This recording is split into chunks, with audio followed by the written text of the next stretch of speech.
آج بیان کا عنوان مذہب اسلام اور مذہب اسلام میں مردوں اور عورتوں کے درجے اور مراتب کا بیان۔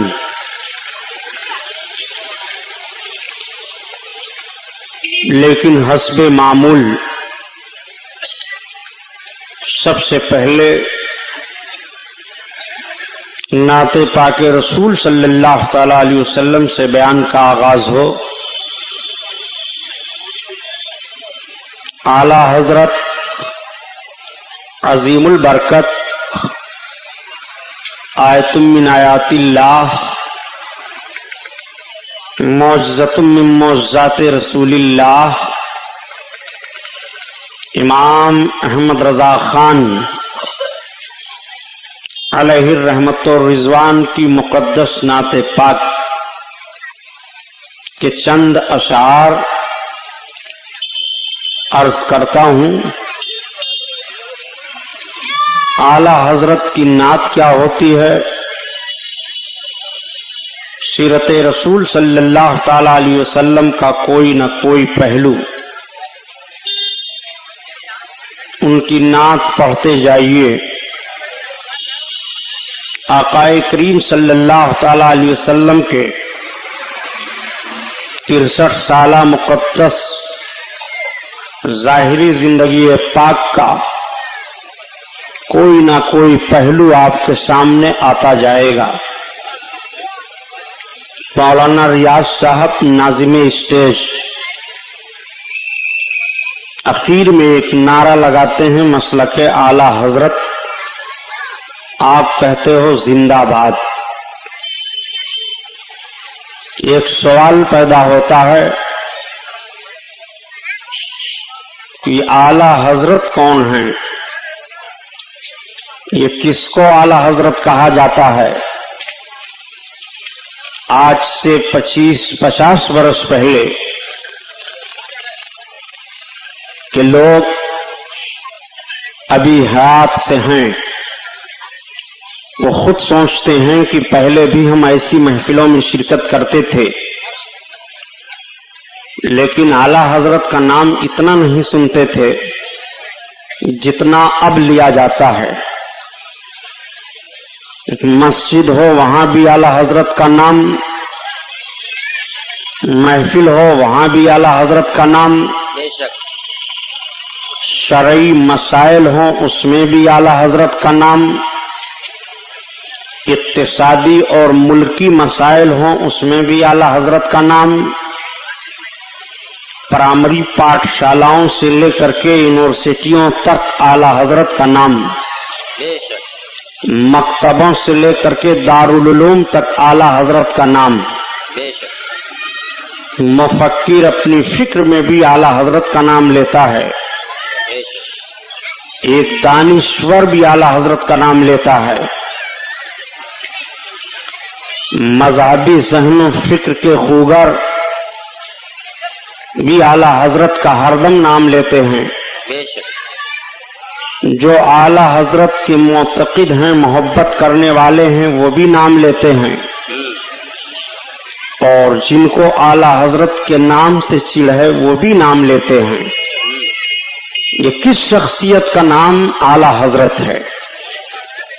کس کو اعلی حضرت کہا جاتا ہے؟ مختصر لفظوں میں عرض کر دوں تاکہ آپ کا ذہن و فکر صاف رہے۔ بے شک 1856 عیسوی کی تاریخ یاد رکھیے۔ جس ملک میں ہم اور آپ جی رہے ہیں، ہندوستان، اس ملک کے سیاسی اور مذہبی حالات 1856 میں کیسے تھے؟ تو سیاسی حالات پر نہ گفتگو کرتے ہوئے 1856 میں مذہبی ماحول میں آپ کے سامنے مختصر الفاظ میں عرض کرتا ہوں۔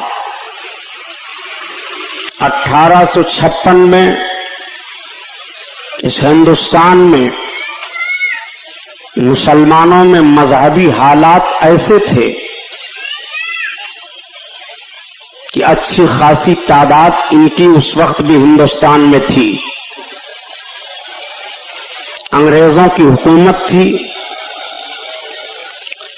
انگریزوں نے ہمارے ملک پر غاصبانہ قبضہ کیا تھا بے شک اور اپنے نئے نئے ذہنی ایجادات اور اسلام دشمن مخالفتوں کا ماحول بنا کر کے ہندوستان کے ایک ایک فرد کو جسمانی اور ذہنی دونوں اعتبار سے غلام بنا لیا تھا. یہاں کے لوگ بیدار ہوئے. ان کے ذہن و فکر نے پھر بلندی کا چراغ لیا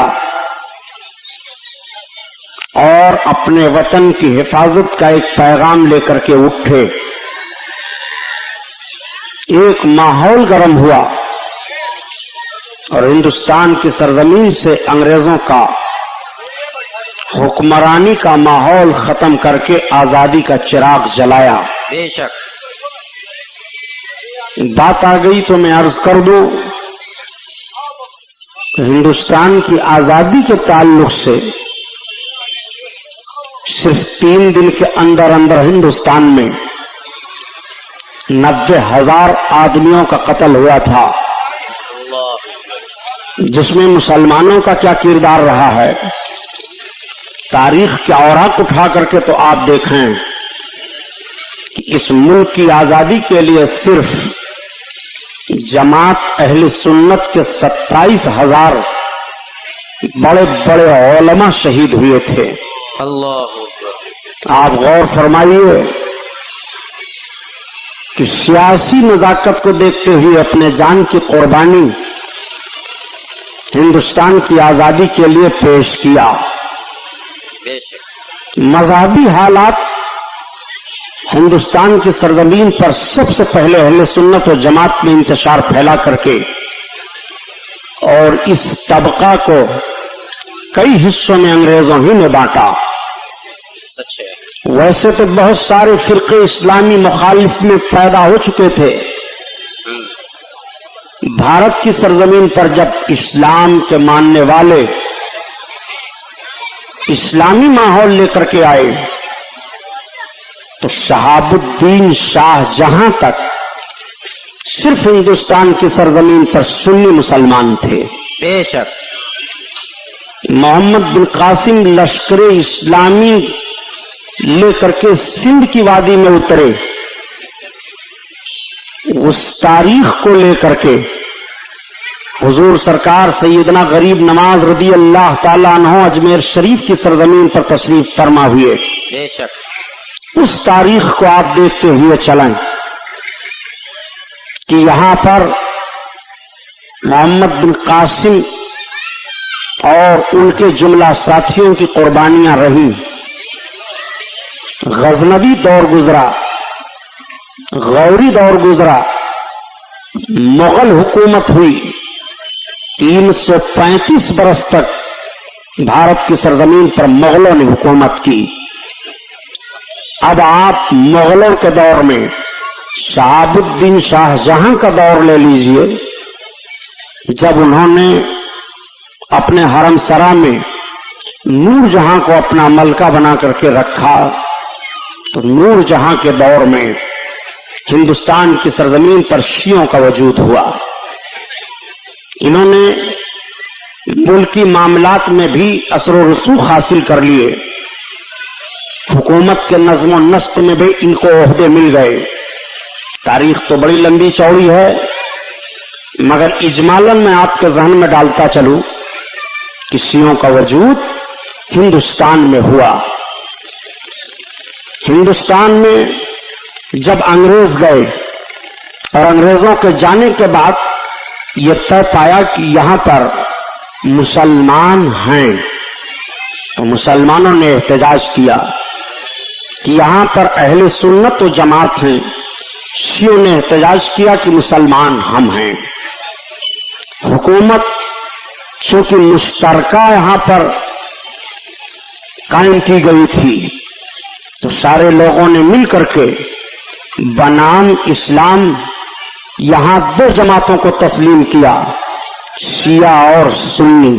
सच है। यही वजह है कि हिंदुस्तान के पार्लियामेंट से लेकर के असेंबली राज्यसभा तक जहां आप देखो, हिंदुस्तान में गवर्नमेंट के कागज में अकीदे के एतबार से मुसलमानों के दो ही फिरके तस्लीम किए गए हैं, एक फिरका सुन्नियों का और दूसरा फिरका शियों का।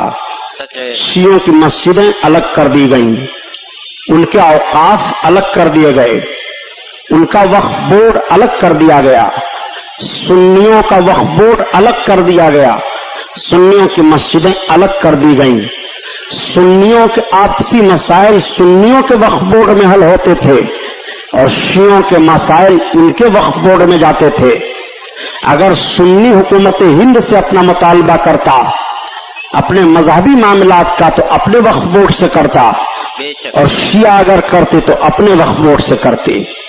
अब आइए आप देखिए कि जब सुन्नियों का मामला सामने आया, अंग्रेजों ने बड़ी चालाकी लगाई थी।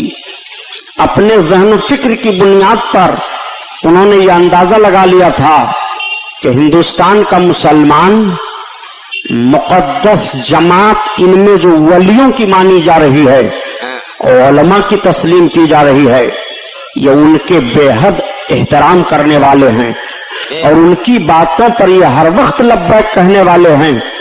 इसलिए अगर इनका जहन फिक्र वलियों और आलिमों से हटा करके उनमें कुछ ऐसे इंतशार के बीज बो दिए जाएं, तो ये तबका ज़हनी इत्तेहाद में जो मुब्तला है वो मुख्तलिफ होकर के फिर आपस में एक दूसरे से लड़ना शुरू कर देगा। सुन रहे हैं मजहबी फितनों को पैदा करना शुरू किया।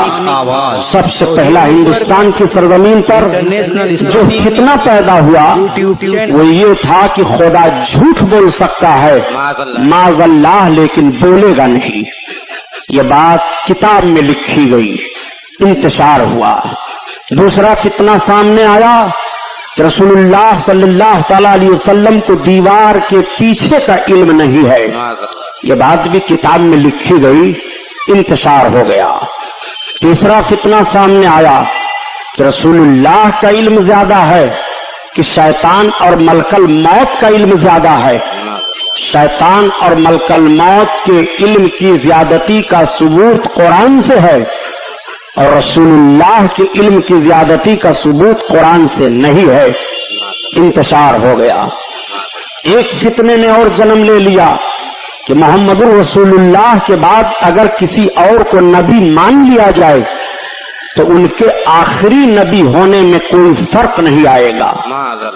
जो रब ताला ने कुरान में इरशाद फरमाया कि मोहम्मद आखिरी नबी हैं, तो आखिरी नबी होने का तर्जमा जो फितना पैदा करके पेश किया गया कि नबी को आखिरी नबी मानना यह आवाम का ख्याल है, ये फितना सामने आ गया। एक फितना मामूली समझ करके पैदा किया गया, लेकिन उसने भी बहुत भारी रुख इख्तियार कर लिया कि मोहम्मद सलाम ने फरमाया है कि एक दिन मैं भी मरकर मिट्टी में मिलने वाला हूं। झूठी हदीस गढ़ ली गई, फितना पैदा हो गया।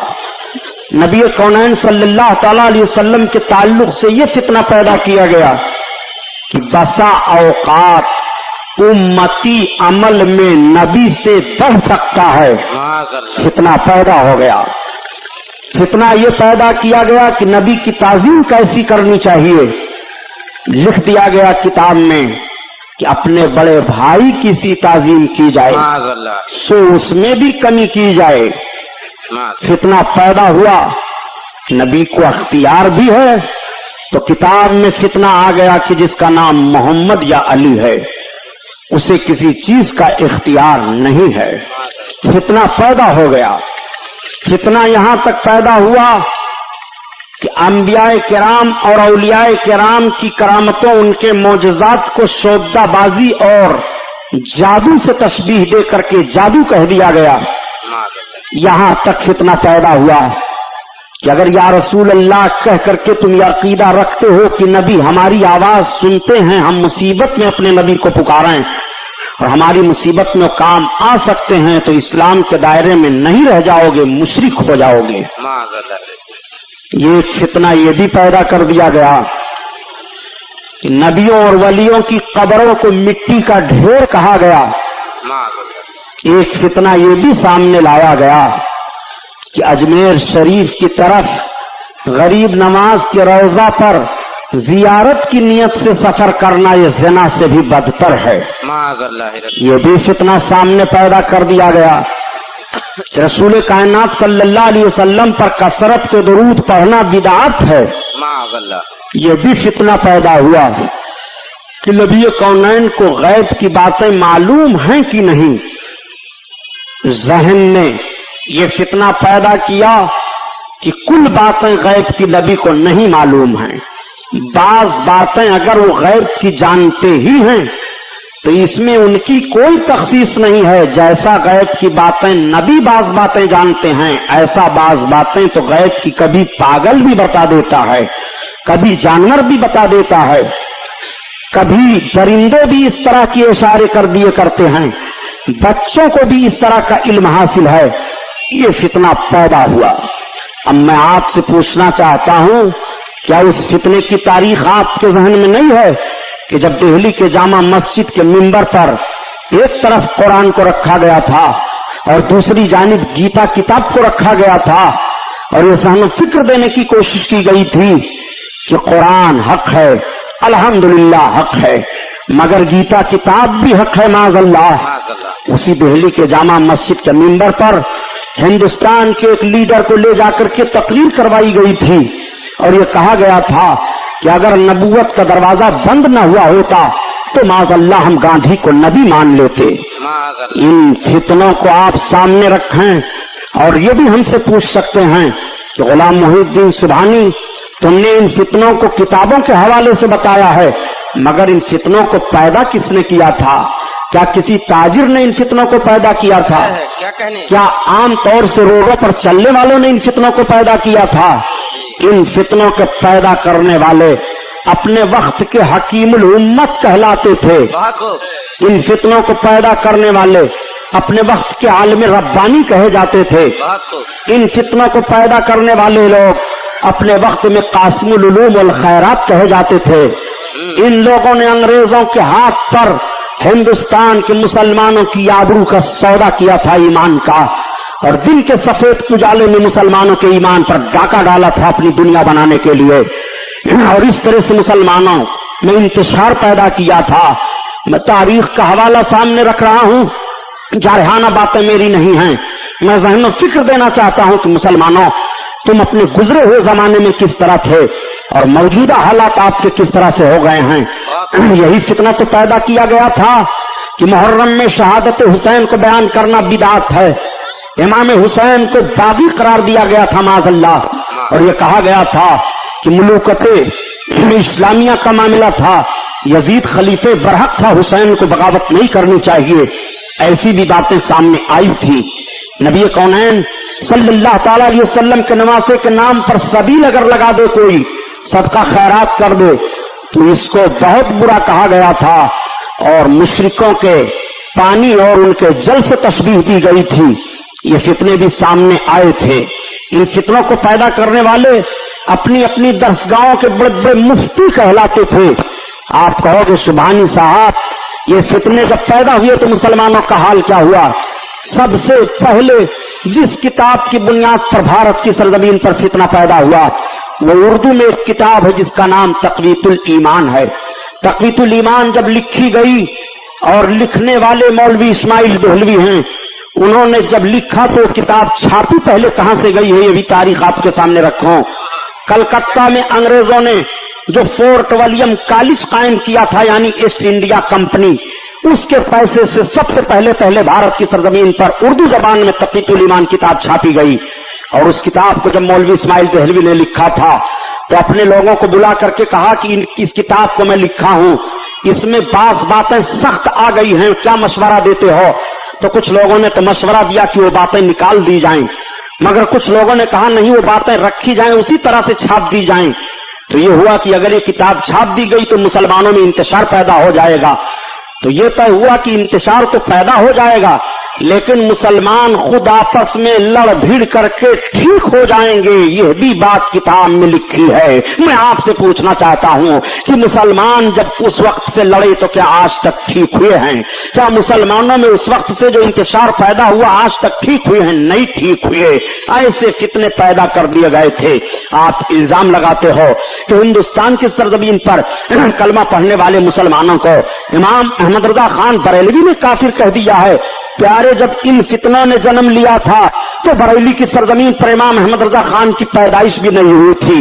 सबसे पहले भारत की सरजमीन पर इन फितनों के खिलाफ लड़ने वाले जो उलमाए अहले सुन्नत हैं, नाम नोट करो, अल्लामा फजल हक खैराबादी हैं, अल्लामा मखसूसुल्लाह शाह देहलवी इस्माइल देहलवी के चचेरे भाई हैं, हजरत अल्लामा फजल रसूल बदायूनी हैं, हजरत अल्लामा अब्दुस्समी रामपुरी हैं, हजरत अल्लामा हसन कानपुरी हैं। ये वो उलमाए अहले सुन्नत हैं जिन्होंने सबसे पहले इन फितनों पर गिरफ्त की थी। और भारत की सरजमीन पर आज आजादी के ताल्लुक से मौलाना अबुल कलाम आजाद का नाम बहुत लिया जा रहा है। मौलाना अबुल कलाम आजाद के बाप मौलाना खैरुद्दीन थे, मौलाना अबुल कलाम आजाद के मामू मौलाना मुनव्वरुद्दीन थे। इन लोगों ने इन फितनों के खिलाफ सबसे पहले जंग की है। और जंग करने के बाद उसी तक़वीतुल ईमान किताब के रद में हिंदुस्तान की सरजमीन पर 250 किताबें लिखी गई थी, जब इमाम अहमद रजा खान बरेली में पैदा भी नहीं हुए थे। ये सारे फितने जन्म ले चुके थे। मैं आपसे पूछना चाहता हूं,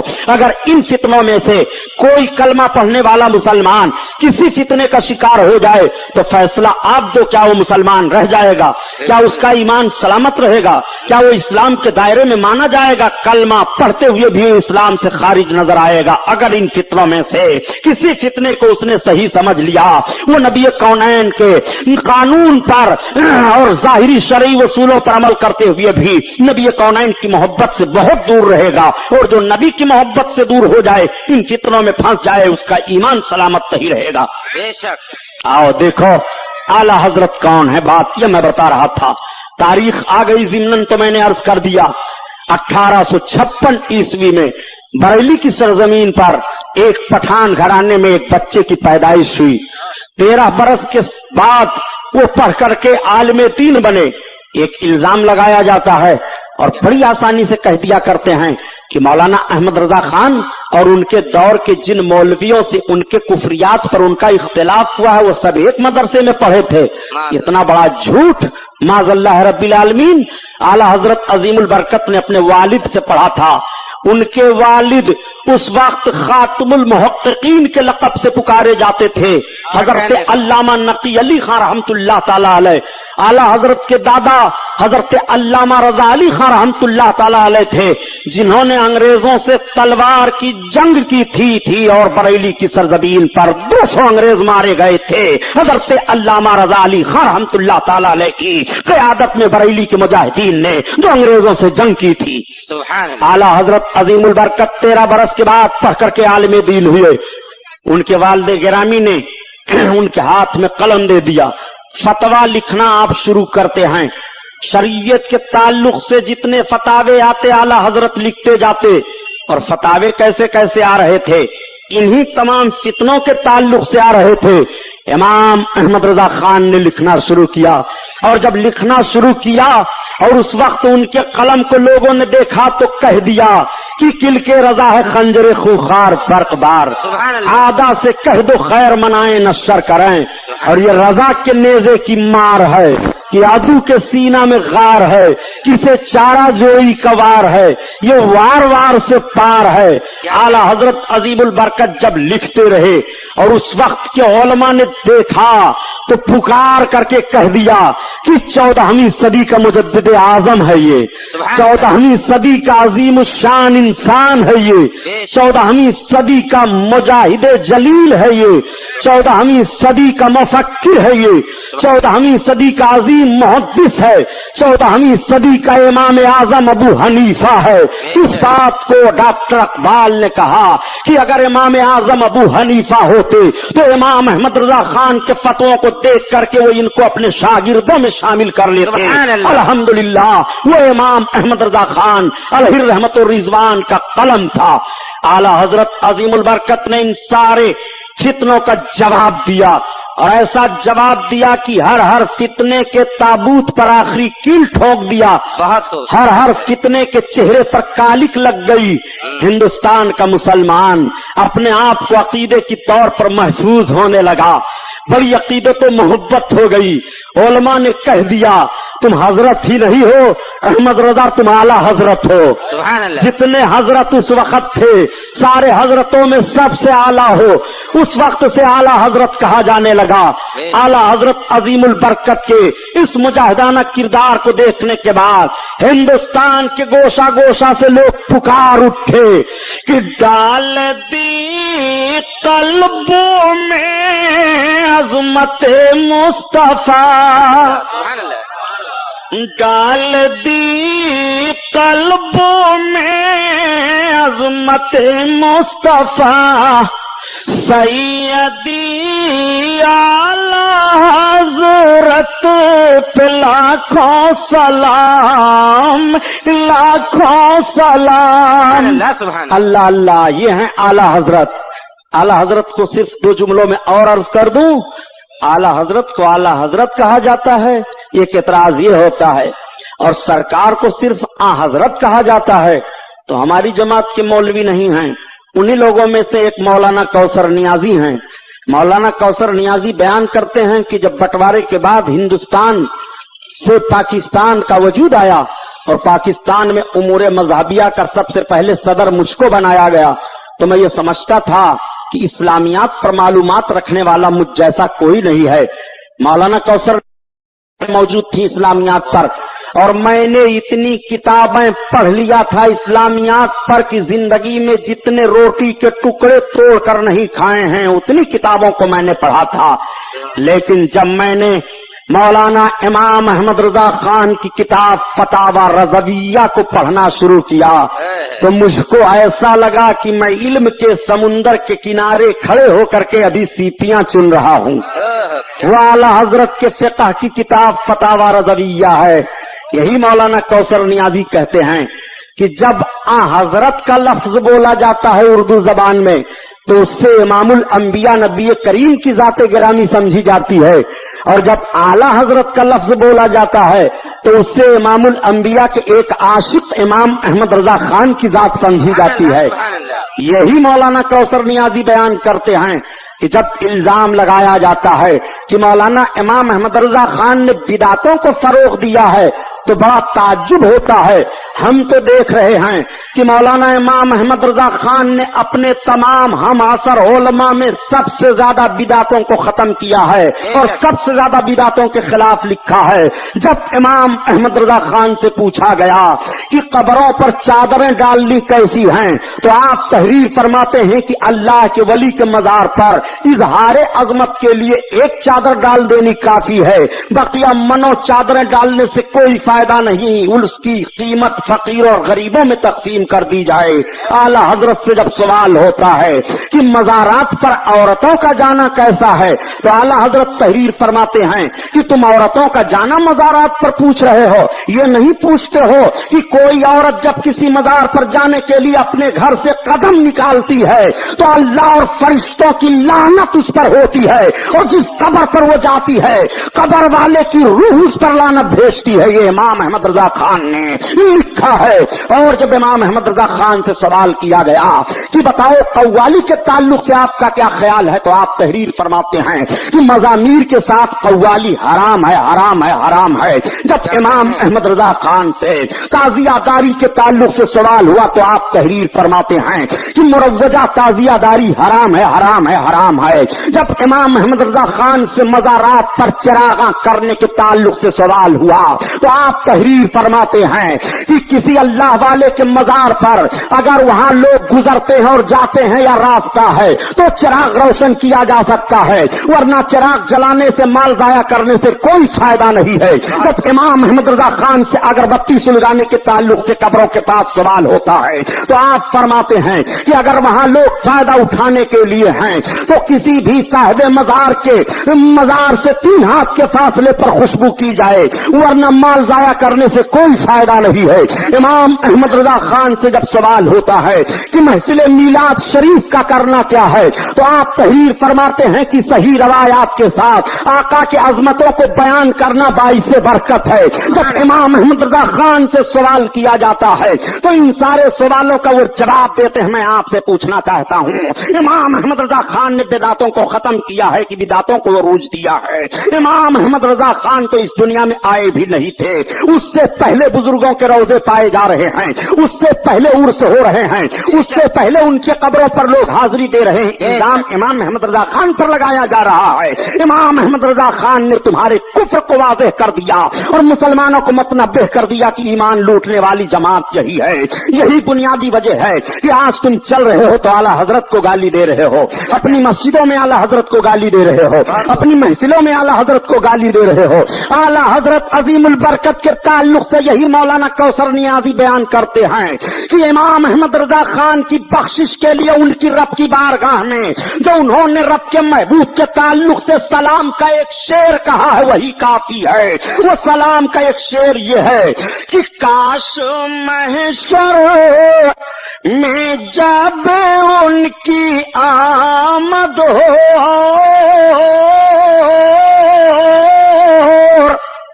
भेजें सब उनकी शौकत पे लाखों सलाम, लाखों सलाम।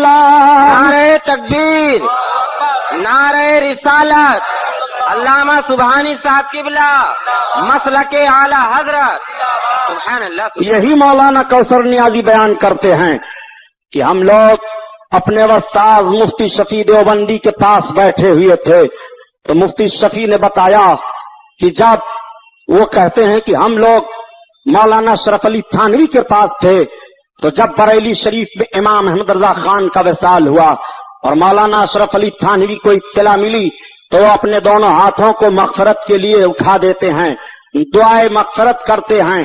हालांकि उसके दुआ की जरूरत आला हजरत को नहीं है। ये तो वाकया जो हुआ वो मैं अर्ज कर रहा हूं। तो मुफ्ती शफी देवबंदी बयान करते हैं, मौलाना कौसर नियाज़ी उनकी रवायत को बयान करते हैं कि हम लोगों ने कहा कि हजरत आप उनके लिए बख्शिश की दुआ करते हैं जिन्होंने जिंदगी भर आपको काफिर कहा है। तो मौलाना अशरफ अली थानवी ने कहा, मियां यही तो समझने की बातें हैं। मौलाना अहमद रजा खान हमारी इबारतों का जो मतलब समझे थे, अगर वो काफिर न हमें कहते तो खुद काफिर हो जाते, और वो हमें काफिर किसी और बुनियाद पर नहीं कह रहे हैं, सिर्फ इश्क़ रसूल की बुनियाद पर कह रहे हैं। ये तुम्हारे घर की बोली बोल रहा हूं, वो हैं आला हजरत।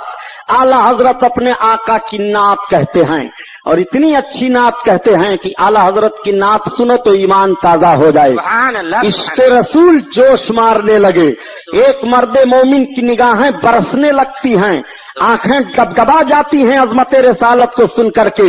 आला हजरत अजीमुल बरकत अपने आका की शान में अर्ज करते हैं, या रसूल अल्लाह, जमीन और ज़मा तुम्हारे लिए, मकीनो मकान तुम्हारे लिए, तुम्हारे लिए, जमीनो ज़मा तुम्हारे लिए, मकीनो मकान तुम्हारे लिए, तुम्हारे लिए। ये क्यों कहा आला हजरत ने, बस इसी बात को बता करके अपने उन्वान पर बयान करूंगा। आओ देखो, बात आ गई तो ईमान ताजा कर लो। अल्लाह ताला ने हजरत आदम अलैहिस्सलाम को पैदा फरमाया और जब तक उसकी मशीयत थी हजरत आदम अलैहिस्सलाम जन्नत में रहे, और जब जन्नत से वो दुनिया की तरफ मुंतकिल फरमाए गए तो दुनिया में कहां आए थे हजरत आदम? आप जानते होंगे कि लंका की सरजमीन पर हजरत आदम अलैहिस्सलाम जन्नत से दुनिया में तशरीफ लाए। जिस पहाड़ी पर हजरत आदम अलैहिस्सलाम कदम अपना रखते हैं आज भी लंका में वो पहाड़ी मौजूद है जो 10,000 की फीट की ऊंचाई पर है। उस पर हजरत आदम अलैहिस्सलाम के दोनों कदम पाक के निशान बने हुए हैं। हजरत आदम अलैहिस्सलातु तस्लीम जन्नत से मुंतकिल फरमाए गए तो हजरत आदम अपनी इस लग़ज़िश पर, आज कुछ लोग बड़ी ढिठाई के साथ कह दिया करते हैं कि हजरत आदम ने गलती की थी। नबी के लिए गलती का लफ्ज मत इसलिए इस्तेमाल करो। कुरान शरीफ में रब ताला हजरत आदम के इस खताए इज्तिहादी को ज़लत के लफ्ज से इरशाद फरमाता है। ज़लत का लफ्ज अरबी है, उसका उर्दू में तर्जमा होता है कि फिसल जाना, लग़ज़िश खा जाना, अपने सोचो विचार में धोखा खा जाना। हजरत आदम अलैहिस्सलाम की ये लग़ज़िश उनके खताए इज्तिहादी की बुनियाद पर है। हजरत आदम अलैहिस्सलाम ने जानबूझ करके ये लग़ज़िश नहीं की थी, लग़ज़िश हो गई थी। हजरत आदम अलैहिस्सलाम इस अपनी लग़ज़िश पर 300 बरस तक रोते रहे, आंसू बहाते रहे। लेकिन हजरत आदम अलैहिस्सलाम के दिल में एक रोज ये बात आ गई कि जब मुझे पैदा किया गया था और मैंने आंखें खोली थी तो मैंने अपने रब के नाम के साथ एक नाम लिखा हुआ देखा था, मोहम्मद। तो हजरत आदम अलैहिस्सलाम रब की बारगाह में अर्ज करते हैं, अल्लाहुम्मा अस्अलुका बिहक़्क़ि मोहम्मद, ए अल्लाह मैं तेरी बारगाह में मोहम्मद के तवस्सुल से अपने खताए इज्तिहादी की माफी मांगता हूं। तो निदा आती है, आदम तुम्हारी खता माफ कर दी गई, मगर आदम ये तो बताओ कि इस नाम का इल्म तुम्हें कैसे हुआ? हालांकि रब जान रहा है, मगर फिर भी अपने महबूब की इज़हार अज़मत के लिए रब ताला हजरत आदम से सवाल फरमा रहा है, आदम ये तो बताओ कि तुम्हें इस लफ्ज का इल्म कैसे हुआ? तो हजरत आदम अर्ज करते हैं, मेरे मौला जब तूने मुझे पैदा किया और मैंने निगाह खोली तो मैंने देखा कि तेरे नाम के साथ लिखा हुआ है मोहम्मदुर रसूलुल्लाह। तो मैंने जान लिया कि अपने नाम के साथ तूने जिस नाम को लगाया है ये तेरे मखलूक में सबसे ज्यादा तेरे महबूब है। तो रब ताला की तरफ से निदा आई, हाँ आदम अगर वो मेरा महबूब ना होता तो ना मैं तुम्हें पैदा करता, ना जमीन और आसमान को पैदा करता। आला हजरत इसी की तर्जमानी फरमाते हैं कि जमीन और ज़मा तुम्हारे लिए, मकीनो मकान तुम्हारे लिए, तुम्हारे लिए।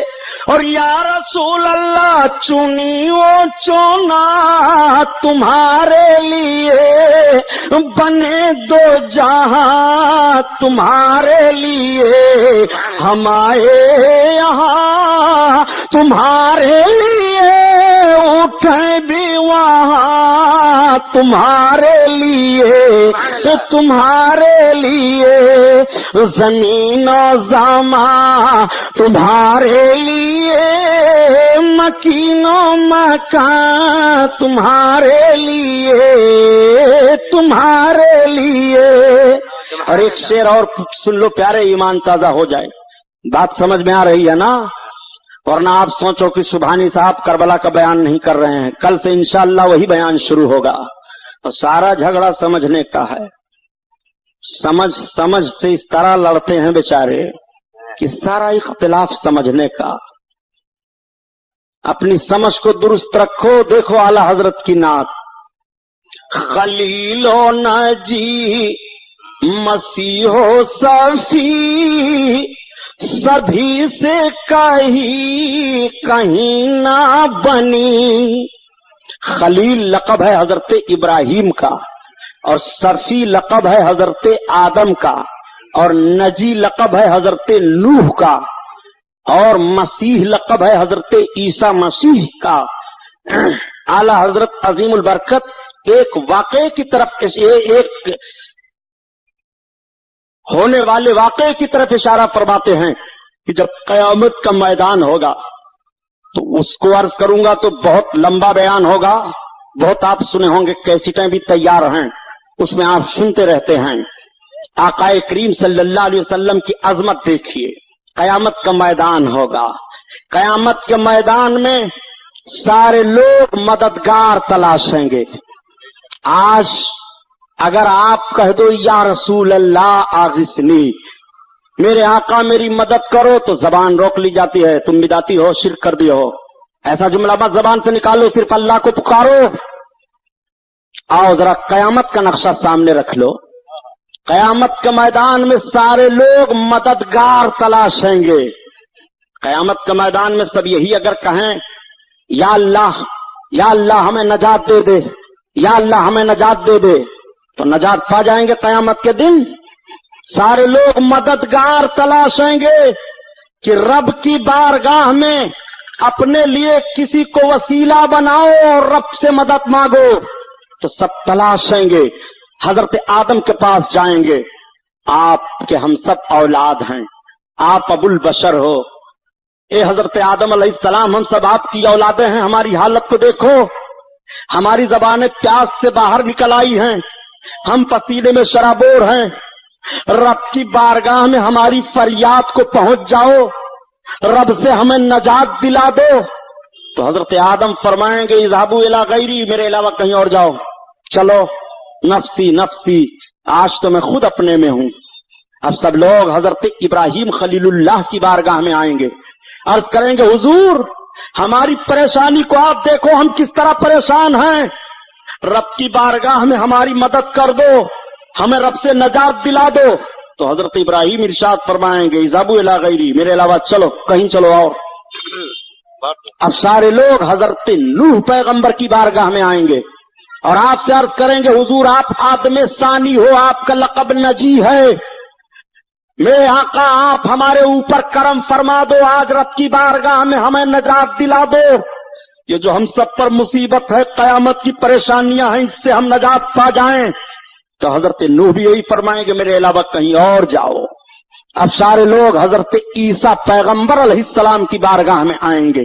ایک بات میں عرض کروں, سارے لوگ حضرت آدم, حضرت ابراہیم, حضرت نوح, حضرت عیسیٰ, ان سب کی بارگاہ میں کیوں جا رہے ہیں؟ ڈائریکٹ سارے لوگ سرکار ہی کی بارگاہ میں کیوں نہیں جا رہے ہیں؟ تو حدیث شریف میں ہے کہ سارے لوگ سرکار کی بارگاہ میں جانا بھول جائیں گے, کسی کے ذہن ہی میں بات نہیں رہے گی. آج تقریروں میں آپ سن رہے ہو, اس کو کتابوں میں پڑھ رہے ہو, محدث لوگ اس حدیث کو بیان کر رہے ہیں, سارے لوگ جان رہے ہیں, لیکن قیامت کے دن سارے لوگوں کے ذہن سے یہ بات محو کر دی جائے گی. کیوں؟ اس لیے کہ اگر ڈائریکٹ تم آقا کی بارگاہ میں چلے جاتے تمہیں نجات مل جاتی. تو کہنے والا یہاں آج کہہ رکھتا تھا کہ جو کام قیامت میں محمد کریں گے وہ کام تو ہم کسی بھی نبی کی بارگاہ میں جاتے وہ کر دیتے. حضرت آدم کے پاس جاتے تو وہ بھی کر دیتے, حضرت ابراہیم کے پاس جاتے تو وہ بھی کر دیتے, حضرت نوح کے پاس جاتے تو وہ بھی کر دیتے, حضرت عیسیٰ کے پاس جاتے تو وہ بھی کر دیتے. اس لیے پہلے تمہیں تمام انبیاء کرام, تمام رسولوں کی خدمتوں میں بھیج دیا گیا تاکہ تمہیں پتا چل جائے کہ جو کام قیامت کے دن رب کی بارگاہ میں نجات دلانے کے لیے کوئی نہیں کر سکتا ہے, وہ شرف و عظمت محمد الرسول اللہ کو حاصل ہوگا, وہ نبی کونین ہی کریں گے. اللہ اکبر. آپ ذرا دیکھو, اب جب سب حضرت عیسیٰ علیہ السلام کی بارگاہ میں جائیں گے, ایک بات اور عرض کر دوں پیارے, اگر مدد نبیوں اور ولیوں سے لینا شرک ہی ہے تو قیامت کے دن حضرت آدم سے مدد مانگنے کیوں جا رہے ہو, حضرت نوح سے کیوں مدد مانگ رہے ہو, حضرت ابراہیم سے کیوں مدد مانگ رہے ہو, حضرت عیسیٰ سے کیوں مدد مانگ رہے ہو؟ میں ان لوگوں سے کہتا ہوں کہ اس دن ذرا الگ ہو جائیے گا کہ آج ہمیں آدم کے پاس جانے کی ضرورت نہیں ہے, آج ہمیں نوح کے پاس جانے کی ضرورت نہیں ہے, مگر پیارے سنو, سب کے سب جائیں گے. جو مدد مانگتے ہیں یہاں وہ بھی جائیں گے اور جو نہیں مانگتے ہیں وہ بھی جائیں گے. اسی لیے تو اعلیٰ حضرت کہتے ہیں کہ نادان جب رسول ہی دنیا میں تیری مدد کر رہے ہیں اور رسول قبر میں تیری مدد کر رہے ہیں, رسول کونین حشر میں تیری مدد کریں گے, تو ان کی مدد سے بھاگتا کیوں ہے؟ آج لے ان کی پناہ, آج مدد مانگ ان سے, آج لے ان کی پناہ, آج مدد مانگ ان سے, اور کل نہ مانیں گے قیامت میں, اگر مان گیا قیامت میں. अगर कयामत में तू सरकार की अजमत देख करके ये मान लिया कि नबी मदद करते हैं और नबी इनकार कर देंगे कि आज मैं मदद नहीं करूंगा, तब क्या हाल होगा। इसलिए आज ही मदद मांग कर रहा ताकि कयामत में भी सरकार की मदद का हक तुझे हासिल हो जाए। सारे लोग हजरत ईसा अलैहिस्सलाम से अर्ज करेंगे कि हजरत ईसा आप मसीह हो, आपको अल्लाह ने बड़ा अजीम मर्तबा अता फरमाया है, आज हमारी परेशानी दूर कर दो, रब की बारगाह में हमें नजात दिला दो। तो हजरत ईसा फरमाएंगे इज़हाबू इला गैरी, मेरे अलावा कहीं और जाओ। अब सब सोचने लगेंगे और हजरत ईसा से कहेंगे ये तो बताइए अब हम जाएं किसके पास। हजरत आदम के पास से तो हो आए, हजरत इब्राहिम के पास से भी हो आए, हजरत नूह के पास से भी हो आए, हम आपके पास आए हैं, अब बताओ अब हम कहां जाएं। तब हजरत ईसा अलैहिस्सलाम फरमाएंगे इज़हाबू इला मोहम्मद सल्लल्लाहु अलैहि वसल्लम, चलो सबके सब मोहम्मद अलैहिस्सलाम की बारगाह में चलो। जैसे हजरत ईसा सरकार का नाम लेंगे बस सारे लोगों को याद आ जाएंगे आका, हम सब सरकार की तरफ भागेंगे। इसी को आला हजरत बयान फरमाते हैं कि खलीलो नाजी मसीहो सफी सभी से कहीं कहीं ना बनी, ये बेखबरी की खल्को फिरी कहां से कहां तुम्हारे लिए, तुम्हारे लिए जमीनो जमा तुम्हारे लिए, मकीनो मकान तुम्हारे लिए, तुम्हारे लिए। दुरूद शरीफ अल्लाहुम्मा सल्ली अला सय्यदना मौलाना मुहम्मदिन मादनिल जूद वल करम व अला आलिहि व बारिक वसल्लिम सलातो सलाम अलैका या रसूल अल्लाह की शान से हस्सान बोले, फिदाए हामिल कुरान बोले, गुलामी मोती ईमान बोले, वो नुक्ता रस दकीका दान बोले, अदब का मतलब ताबान बोले, वह हसन मिन कलम तरक्कतो आईनी व अजमलो मिन कलम तलदिन निसाऊ, खुलिकता मुबर्राम मिन कुल्ले आइबिन कान्नका कद खुलिकता कमा तशाऊ। हजार बार बशोयम दहन से मुश्को गुलाब उनोज नाम तो गुफ्तन कमाल बेअदबीस। हजरात हमने आयत करीमा की तिलावत का शरफ हासिल किया है। रब ताला कुरान अजीम में बयान फरमाता है अर्रिजालु कव्वामूना अलन निसा, मर्द औरतों पर हाकिम हैं। आप जरा इन दोनों जुमलों को अपने जहन में रखिए, एक जुमला मर्द का है और दूसरा जुमला औरत का है। रब ताला इरशाद फरमाता है कि मर्द औरतों पर हाकिम हैं। अब पता ये चला कि मर्द हाकिम हैं और औरतें महकूम हैं, मर्द जिम्मेदार हैं और औरतें मर्दों की जिम्मेदारी में हैं। आप जरा देखिए कि इस्लाम जब नहीं आया था दुनिया में, नबी कौनैन सल्लल्लाहु तआला अलैहि वसल्लम इस दुनिया में जब तशरीफ नहीं लाए थे तो सारी दुनिया की तारीखें आप सामने रख डालिए। सबसे ज्यादा भयानक तारीख अरब की दिखाई देती है। अरब की सरजमीन पर हालात तो ऐसे बिगड़े हुए थे कि बाज कबीलों में ये दस्तूर राइज हो गया था कि लड़कियां जन्म लेती तो फौरन मार दी जाती थी। कोई लड़की किसी बाप की गोद में खेलने के लिए उसको हिस्सा नहीं मिलता था, वो माँ के आंचल से लिपट नहीं सकती थी, माँ की गोद में वो बच्ची आती नहीं थी। पैदाइश के बाद उस बच्ची को खींच लिया जाता और मारने वाले अकारिब नहीं होते थे, मारने वाला कोई भाई नहीं होता था, मारने वाला बाप ही होता था। बाप अपनी गोद में बच्ची को उठा लेता और मार करके ले जाता और जिंदा गाड़ देता या तो मुर्दा गाड़ देता। आज भी मक्का की सरजमीन पर जहां जिंदा लड़कियां गाड़ी जा रही थी वो कब्रिस्तान मौजूद है, वो जमीन का हिस्सा मौजूद है। तारीख देखने वालों की आंखों से आंसू बह जाते हैं। यही वो सरजमीन है जिस सरजमीन पर जिंदा लड़कियां गाड़ी जाती थी। बताओ कितना भयानक मामला ये है। अगर जिंदा लड़कियां गाड़ी जाएं, किस तरह से भयानक मामला है। अगर बाप अपनी नन्ही सी बच्ची के गले पर अपना कदम रख करके दबाए और उसकी जबान निकल आए तो कितना शकील कल्ब बाप हो गया था।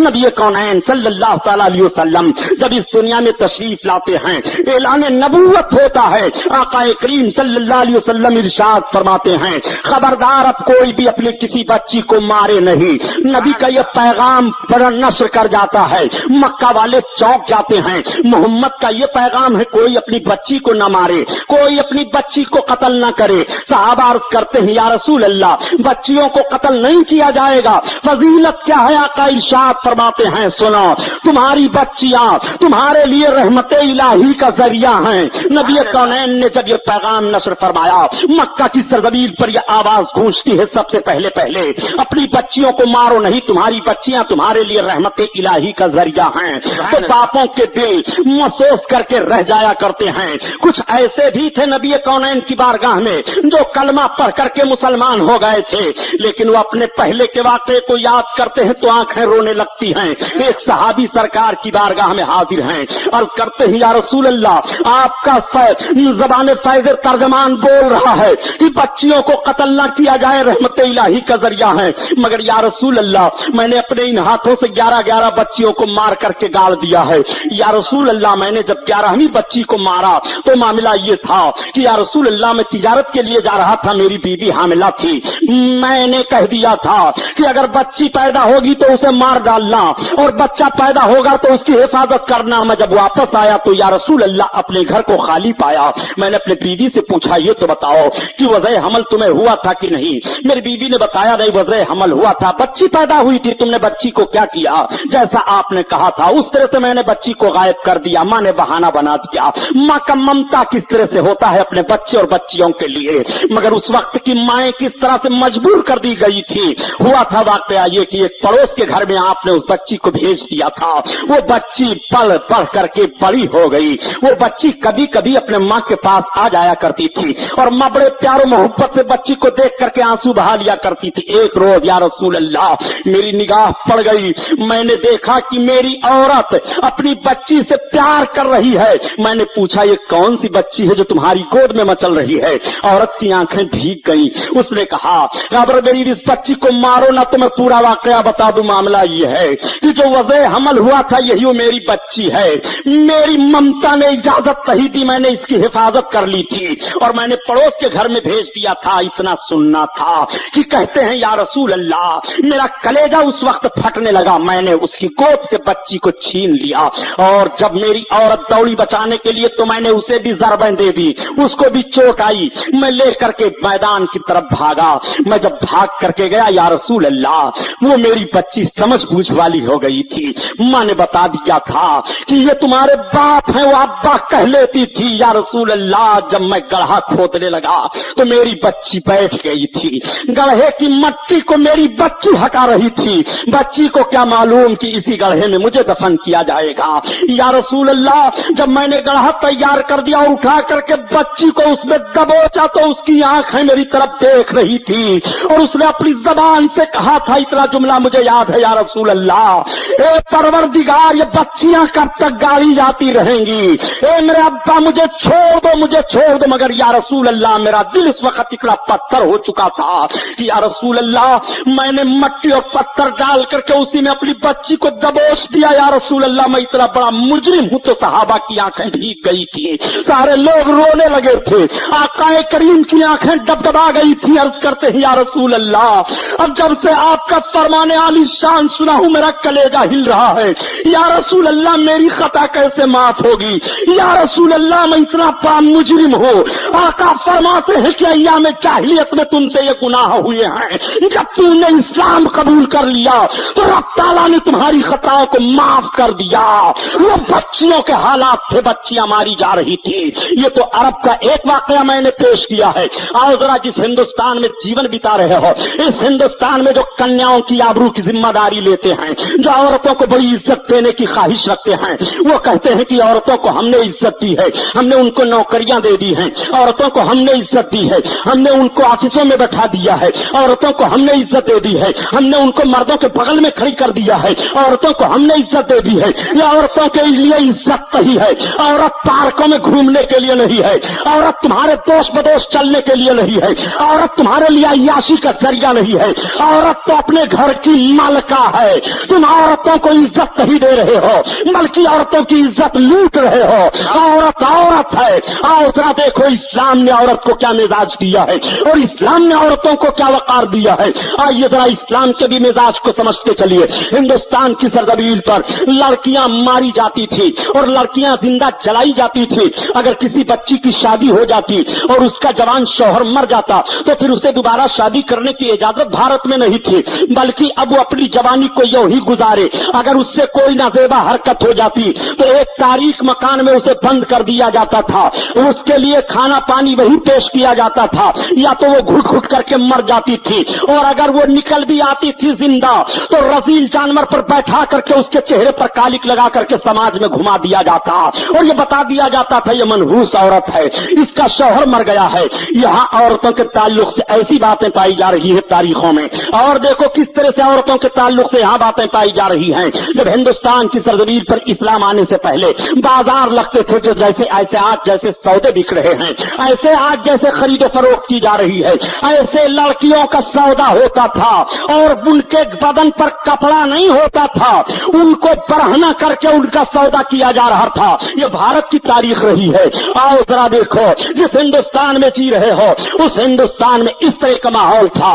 बात लड़कियां सोचती थी कि जब हमको जिंदा रहने में कोई लुत्फ नहीं है तो वो कह देती थी कि जब मेरा शौहर मर गया है तो मेरे शौहरी की चिता पर मुझे भी फूंक दो। चुनांचे उनके शौहर की चिता पर उसी लकड़ी में रख करके उस जिंदा औरत को भी जला दिया जाता था। ये जिंदा जलाने की तारीख हिंदुस्तान में रही है।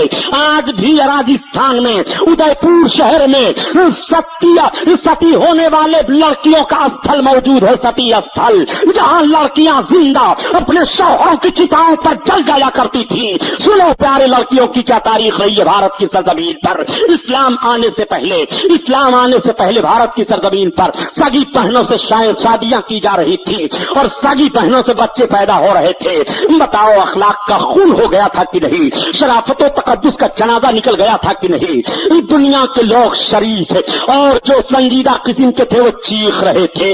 नबी कौनैन सल्लल्लाहु अलैहि वसल्लम ने कैसा वक़ार अता फरमा दिया। नबी का फरमान तो मक्का में जारी होता है कि लड़कियों को मारो नहीं, मगर ये फरमान सारी दुनिया में फैल जाता है और सारी दुनिया की बच्चियां महफूज कर दी जाती हैं। मेरे सरकार तशरीफ फरमा है, बैठे हुए हैं, एक यतीमा बच्ची लाई जाती है। लाने वाले अर्ज करते हैं या रसूल अल्लाह, इसका ना बाप है ना इसके पास कोई माँ है, ये छोटी सी बच्ची है। नबी अपनी गोद में उस बच्ची को ले लेते हैं। अब आप जरा कुर्बान जाइए, जो बाप गोदों से माओ के बच्चियों को छीन कर मारते थे वो देख रहे हैं कि आज बच्ची नबी कौनैन की गोद में बैठ करके मुस्कुरा रही है। नबी कौनैन ने बच्चियों को कितना वक़ार दिया है। मेरे साथ मेरे आका उस बच्ची से प्यार फरमाते हैं और इरशाद फरमाते हैं, कौन है जो इस बच्ची की परवरिश करेगा।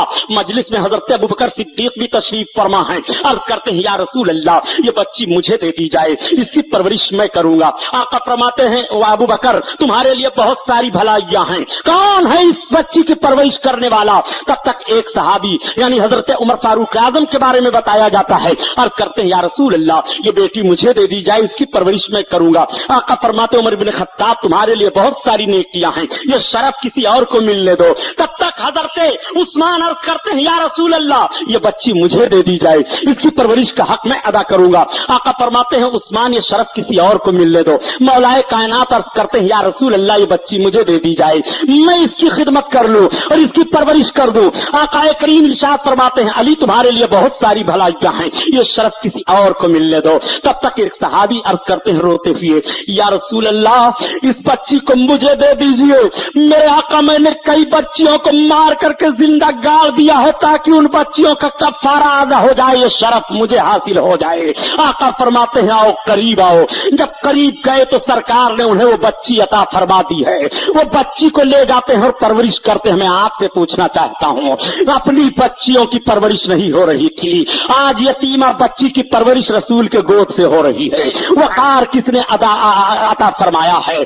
कौन है तुम्हारे लिए?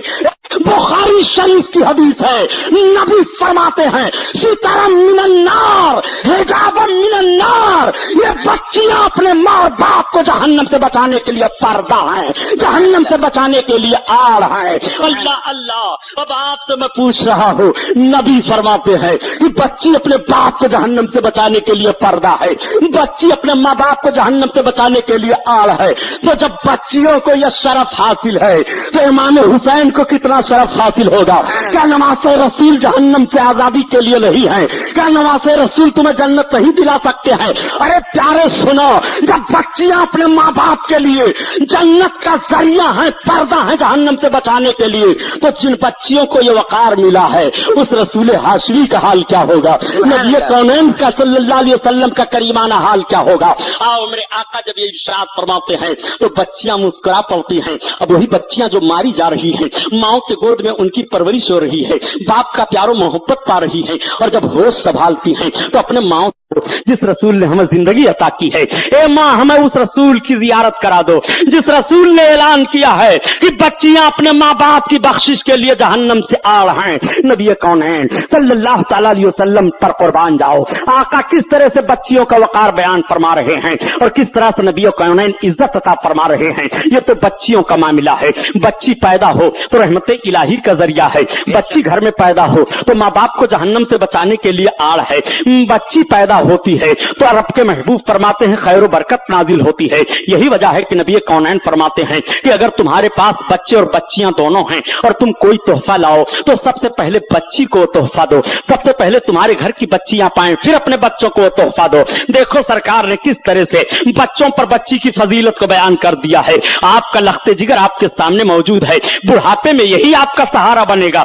بچی تو دوسرے کے گھر دولت بن کر کے چلی جائے گی، لیکن نبی نے کس طرح سے بچیوں کو سراہا ہے۔ آقا فرماتے ہیں تم تحفہ پیش کرو تو سب سے پہلے بچی کو پیش کر دیا کرو، اس کا دل نہ ٹوٹنے پائے۔ جن بچیوں کو منحوس سمجھا جاتا تھا اور باپ چہرہ دیکھنے کے لیے گوارا نہیں کرتا تھا، ان بچیوں کے تعلق سے نبی فرماتے ہیں سب سے پہلے تحفہ انہیں پیش کر دیا جائے، سب سے پہلے ان کا دل رکھا جائے۔ نبی کونین نے اور کون سی عزت عطا فرمائی ہے ذرا دیکھو، یہ بچی ہیں، اپنے ماں باپ کو جہنم سے بچانے کے لیے آڑ ہے، جہنم سے بچانے کے لیے پردہ ہیں۔ کیسے جہنم سے بچانے کے لیے آڑ اور پردہ ہوتی ہیں؟ ایک واقعہ عرض کرتا چلو، درود پاک پڑھ لو تاکہ ایمان تازہ ہو جائے۔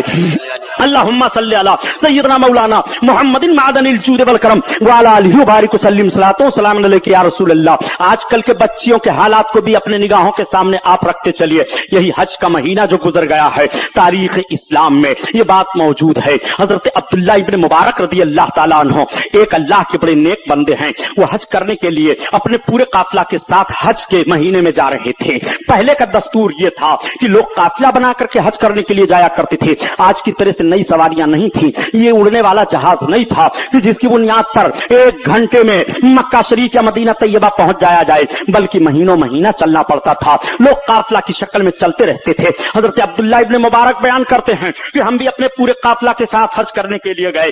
جب مکہ شریف صرف 2 منزل رہ گیا تو ایک میدان میں ہم سب لوگ ٹھہرے۔ رات میں زیادہ لوگ چلتے تھے اور دن میں تپش کی بنیاد پر، دھوپ کی شدت کی بنیاد پر وہ قیام کر لیا کرتے تھے۔ حضرت عبداللہ ابن مبارک کہتے ہیں کہ ایک میدان میں ہم سب لوگ ٹھہر گئے، وہاں کچھ لوگوں کا اور قافلہ آیا ٹھہر گیا۔ سارے لوگوں نے اپنا اپنا خیمہ لگا لیا۔ دھوپ بڑی شدت کی پھیل رہی تھی، دوپہر کا وقت تھا۔ ذرا ذہن پر زور دے کر کے سوچئے گا کہ دوپہر کا وقت ہے، دھوپ بڑی شدت کی ہے۔ حضرت عبداللہ ابن مبارک کہتے ہیں کہ سارے لوگ اپنے اپنے خیموں کے اندر اپنے منہ کو چھپائے ہوئے دھوپ سے بچ رہے ہیں۔ ذرا دیکھو اسی قافلہ میں جو آ کر کے اور ٹھہر گیا تھا، ایک اور بچی تھی، اس کے پاس تو اس کے بھائی تھے، اس کی ماں ہیں، وہ بھی جا رہے تھے۔ یہ تاریخ میں بات نہیں مل پا رہی ہے کہ وہ بھی حج کے لیے جا رہے تھے یا یوں ہی جا رہے تھے تو دیکھا کہ حاجیوں کا قافلہ ہے اور دھوپ شدت کی پڑ رہی ہے تو وہی وہ بھی ٹھہر گئے۔ مگر بڑی مجبور ماں تھی، اس کے پاس کچھ کھانے کے لیے نہیں رہ گیا تھا، اس کے پاس کوئی چیز نہیں ہے جو اپنے دونوں بچوں کو اور بچی کو کھانے کے لیے دے۔ اس ماں کے اندر کیسی غیرت ہے، ماں دوسروں کے سامنے ہاتھ نہیں پھیلاتی ہے کہ میرے بچے بھوکے ہیں کچھ دے دو، نہ تو اپنے بیٹی کو بھیجتی ہے بیٹی کسی سے کچھ مانگ لاؤ۔ آج جب اسلامی ماحول کو ملاحظہ کیجئے تو رمضان شریف کا مہینہ آتا ہے، نقاب اوڑھ کر کے یہ ساری عورتیں لائن میں کھڑی ہوتی ہیں۔ اسلام کی آبروئی حرام خوروں نے لوٹ لیا ہے۔ مذہب اسلام بھیک مانگنے سے کتنی شدت سے منع کرتا ہے، یہ نقاب اوڑھ کر کے سیٹوں کے دروازوں پر آفسوں میں گھس گھس کر کے جاتی ہیں، اپنی مجبوریاں بیان کرتی ہیں۔ ان عورتوں کی غیرت مر گئی ہے، عورت محکوم ہے، اگر اس کی شادی ہو گئی ہے تو ساری ذمہ داری اس کے شوہر پر ہے۔ रब कुरान में बयान फरमाता है अर्रिजालु क़व्वामूना अलन निसा, मर्द औरतों पर हाकिम हैं। जब तुम हाकिम हो और तुम्हारी बीवी तुम्हारी महकूम है तो सारी जिम्मेदारी तुम्हारे ऊपर है, तुम्हारे बच्चों की जिम्मेदारी तुम्हारे ऊपर है, तुम्हारे बच्चों की जिम्मेदारी तुम्हारे ऊपर है, तुम्हारी हथेली को मजबूत किया गया है, तुम्हारे बाजू को मजबूत किया गया है, तुम्हें पसीना बहाने के लिए कहा गया है। ऐसा नहीं है कि तुम बैठ करके शराब की बोतल चढ़ाओ और तुम्हारी बीवी मजदूरी करके लाए बच्चों की परवरिश करे। इस्लाम का खून मत करो। ए भीख मांगने वाली औरतों, नकाब ओढ़ करके मजहब इस्लाम का वकार मत बेचो। मजहब इस्लाम तुम्हें कितनी गैरत दिला रहा है। आओ जरा देखो, बहुत खुल करके आज बयान कर रहा हूं। नबी कौनैन सल्लल्लाहु तआला अलैहि वसल्लम की ये उम्मत की एक औरत है, दोनों बच्चे भूखे हैं, बड़ी शिद्दत की धूप पड़ रही है, बच्ची 8 साल है। जब भाई बेकरार हो जाते हैं मां की आंखें बरसने लगती हैं। गैरत इजाजत नहीं देती है कि किसी खेमे वाले से कुछ मांग लिया जाए। बच्ची ने देखा धूप बड़ी शिद्दत की फैली हुई है, सारे लोग अपने अपने मुंह को अपने अपने खेमों में छुपाए हैं, कोई बाहर नहीं है। ये 9 साल बच्ची अपने माँ से कहती है माँ ठहर जाओ, इस वक्त कोई बाहर नहीं है, माँ तुम तो ना जाओ लेकिन मैं बाहर निकलती हूँ, हो सकता है कोई गिरी पड़ी चीज मिल जाए, माँ मैं ले आती हूँ, इन भाइयों को खिला दो, इनकी जिंदगी बच जाए। वो बेटी निकल पड़ती है, माँ की आंखें भीगी हुई हैं, वो बच्ची चली जा रही है, इधर उधर दौड़ रही है मैदान में, कुछ तलाश रही है। हजरत अब्दुल्ला इब्ने मुबारक कहते हैं कि मैं देख रहा था अपने खेमे से कि एक 8-9 साल बच्ची मैदान में निकल करके ये कुछ तलाश रही है, कोई मामला जरूर है। सारे लोग तो धूप की शिद्दत से अपने अपने खेमों में बैठे हुए हैं मुंह छुपाए, मगर ये बच्ची क्यों धूप में दौड़ रही है? बच्ची के माथे पर पसीना बह रहा है, बच्ची पांव नंगे हैं, दौड़ रही है रेत में, उसके पांव में छाले पड़ गए होंगे। हजरत अब्दुल्ला इब्ने मुबारक निकल पड़ते हैं कि जरूर इस पर कोई मुसीबत है। निकल करके जब उस बच्ची के करीब आए तो आप आवाज देते हैं ये बेटी बता तू कौन है, क्यों मैदान में दौड़ रही है? उसने पीछे घूम करके देखा, आंखें बरसने लगी, गंभीर आवाज में रुधी हुई आवाज से अर्ज करती है या शेख मुझको मेरी हालत पर छोड़ दीजिए। हजरत अब्दुल्ला इब्ने मुबारक कहते हैं बेटी बता दे, आखिर सारे लोग तो अपने अपने खेमों में हैं, तू यह मैदान में क्यों दौड़ रही है? बेटी ठहर जाती है, आंखों से आंसू बरस रहे हैं। हजरत अब्दुल्ला इब्ने मुबारक कहते हैं बेटी बता तो दे। तब तक उस बच्ची ने अपने दामन में कुछ उठा करके रखा था, दामन को छोड़ दिया, दामन का छोड़ना था, दुपट्टे को अपने सर पर संभाला, नीचे एक मरा हुआ परिंदा गिर पड़ता है। हजरत अब्दुल्ला इब्ने मुबारक करीब खड़े हो जाते हैं, पूछते हैं बेटी ये क्या मामला है, ये गिरा हुआ परिंदा मरा हुआ परिंदा तुमने क्यों अपने दामन में रखा था? बेटी कहती है या शेख मेरी माँ वो देखो जो खेमा दिखाई दे रहा है उसमें है, और मेरे 2 छोटे छोटे भाई हैं, या शेख मेरे पास कुछ खाने पीने के लिए नहीं रह गया, मेरे भाइयों की जान जाने वाली है, मेरी माँ रो रही है, गैरत इजाजत नहीं दी रही है कि किसी के सामने भीख मांगी जाए। मैंने अपनी माँ से कहा मैं निकल करके देखती हूँ, अगर कोई गिरी पड़ी चीज मिल जाए तो लाती हूँ। यही मरा हुआ परिंदा था, मैंने उठा लिया, अब इसको ले जाती मैं भूल करके अपने भाइयों को माँ को देती ताकि उनकी जान बच जाए। जान बचाने के लिए जो चीज हराम है इतनी मिकदार में कि जितनी मिकदार में जान बच जाए, शरीयत इजाजत दे रही है कि जान बचा लो इतनी मिकदार से। ये बात नहीं है कि जान बचाने के लिए तुम शराब पीते चले जाओ पेट भर, माज़अल्लाह रब्बिल आलमीन, नहीं नहीं।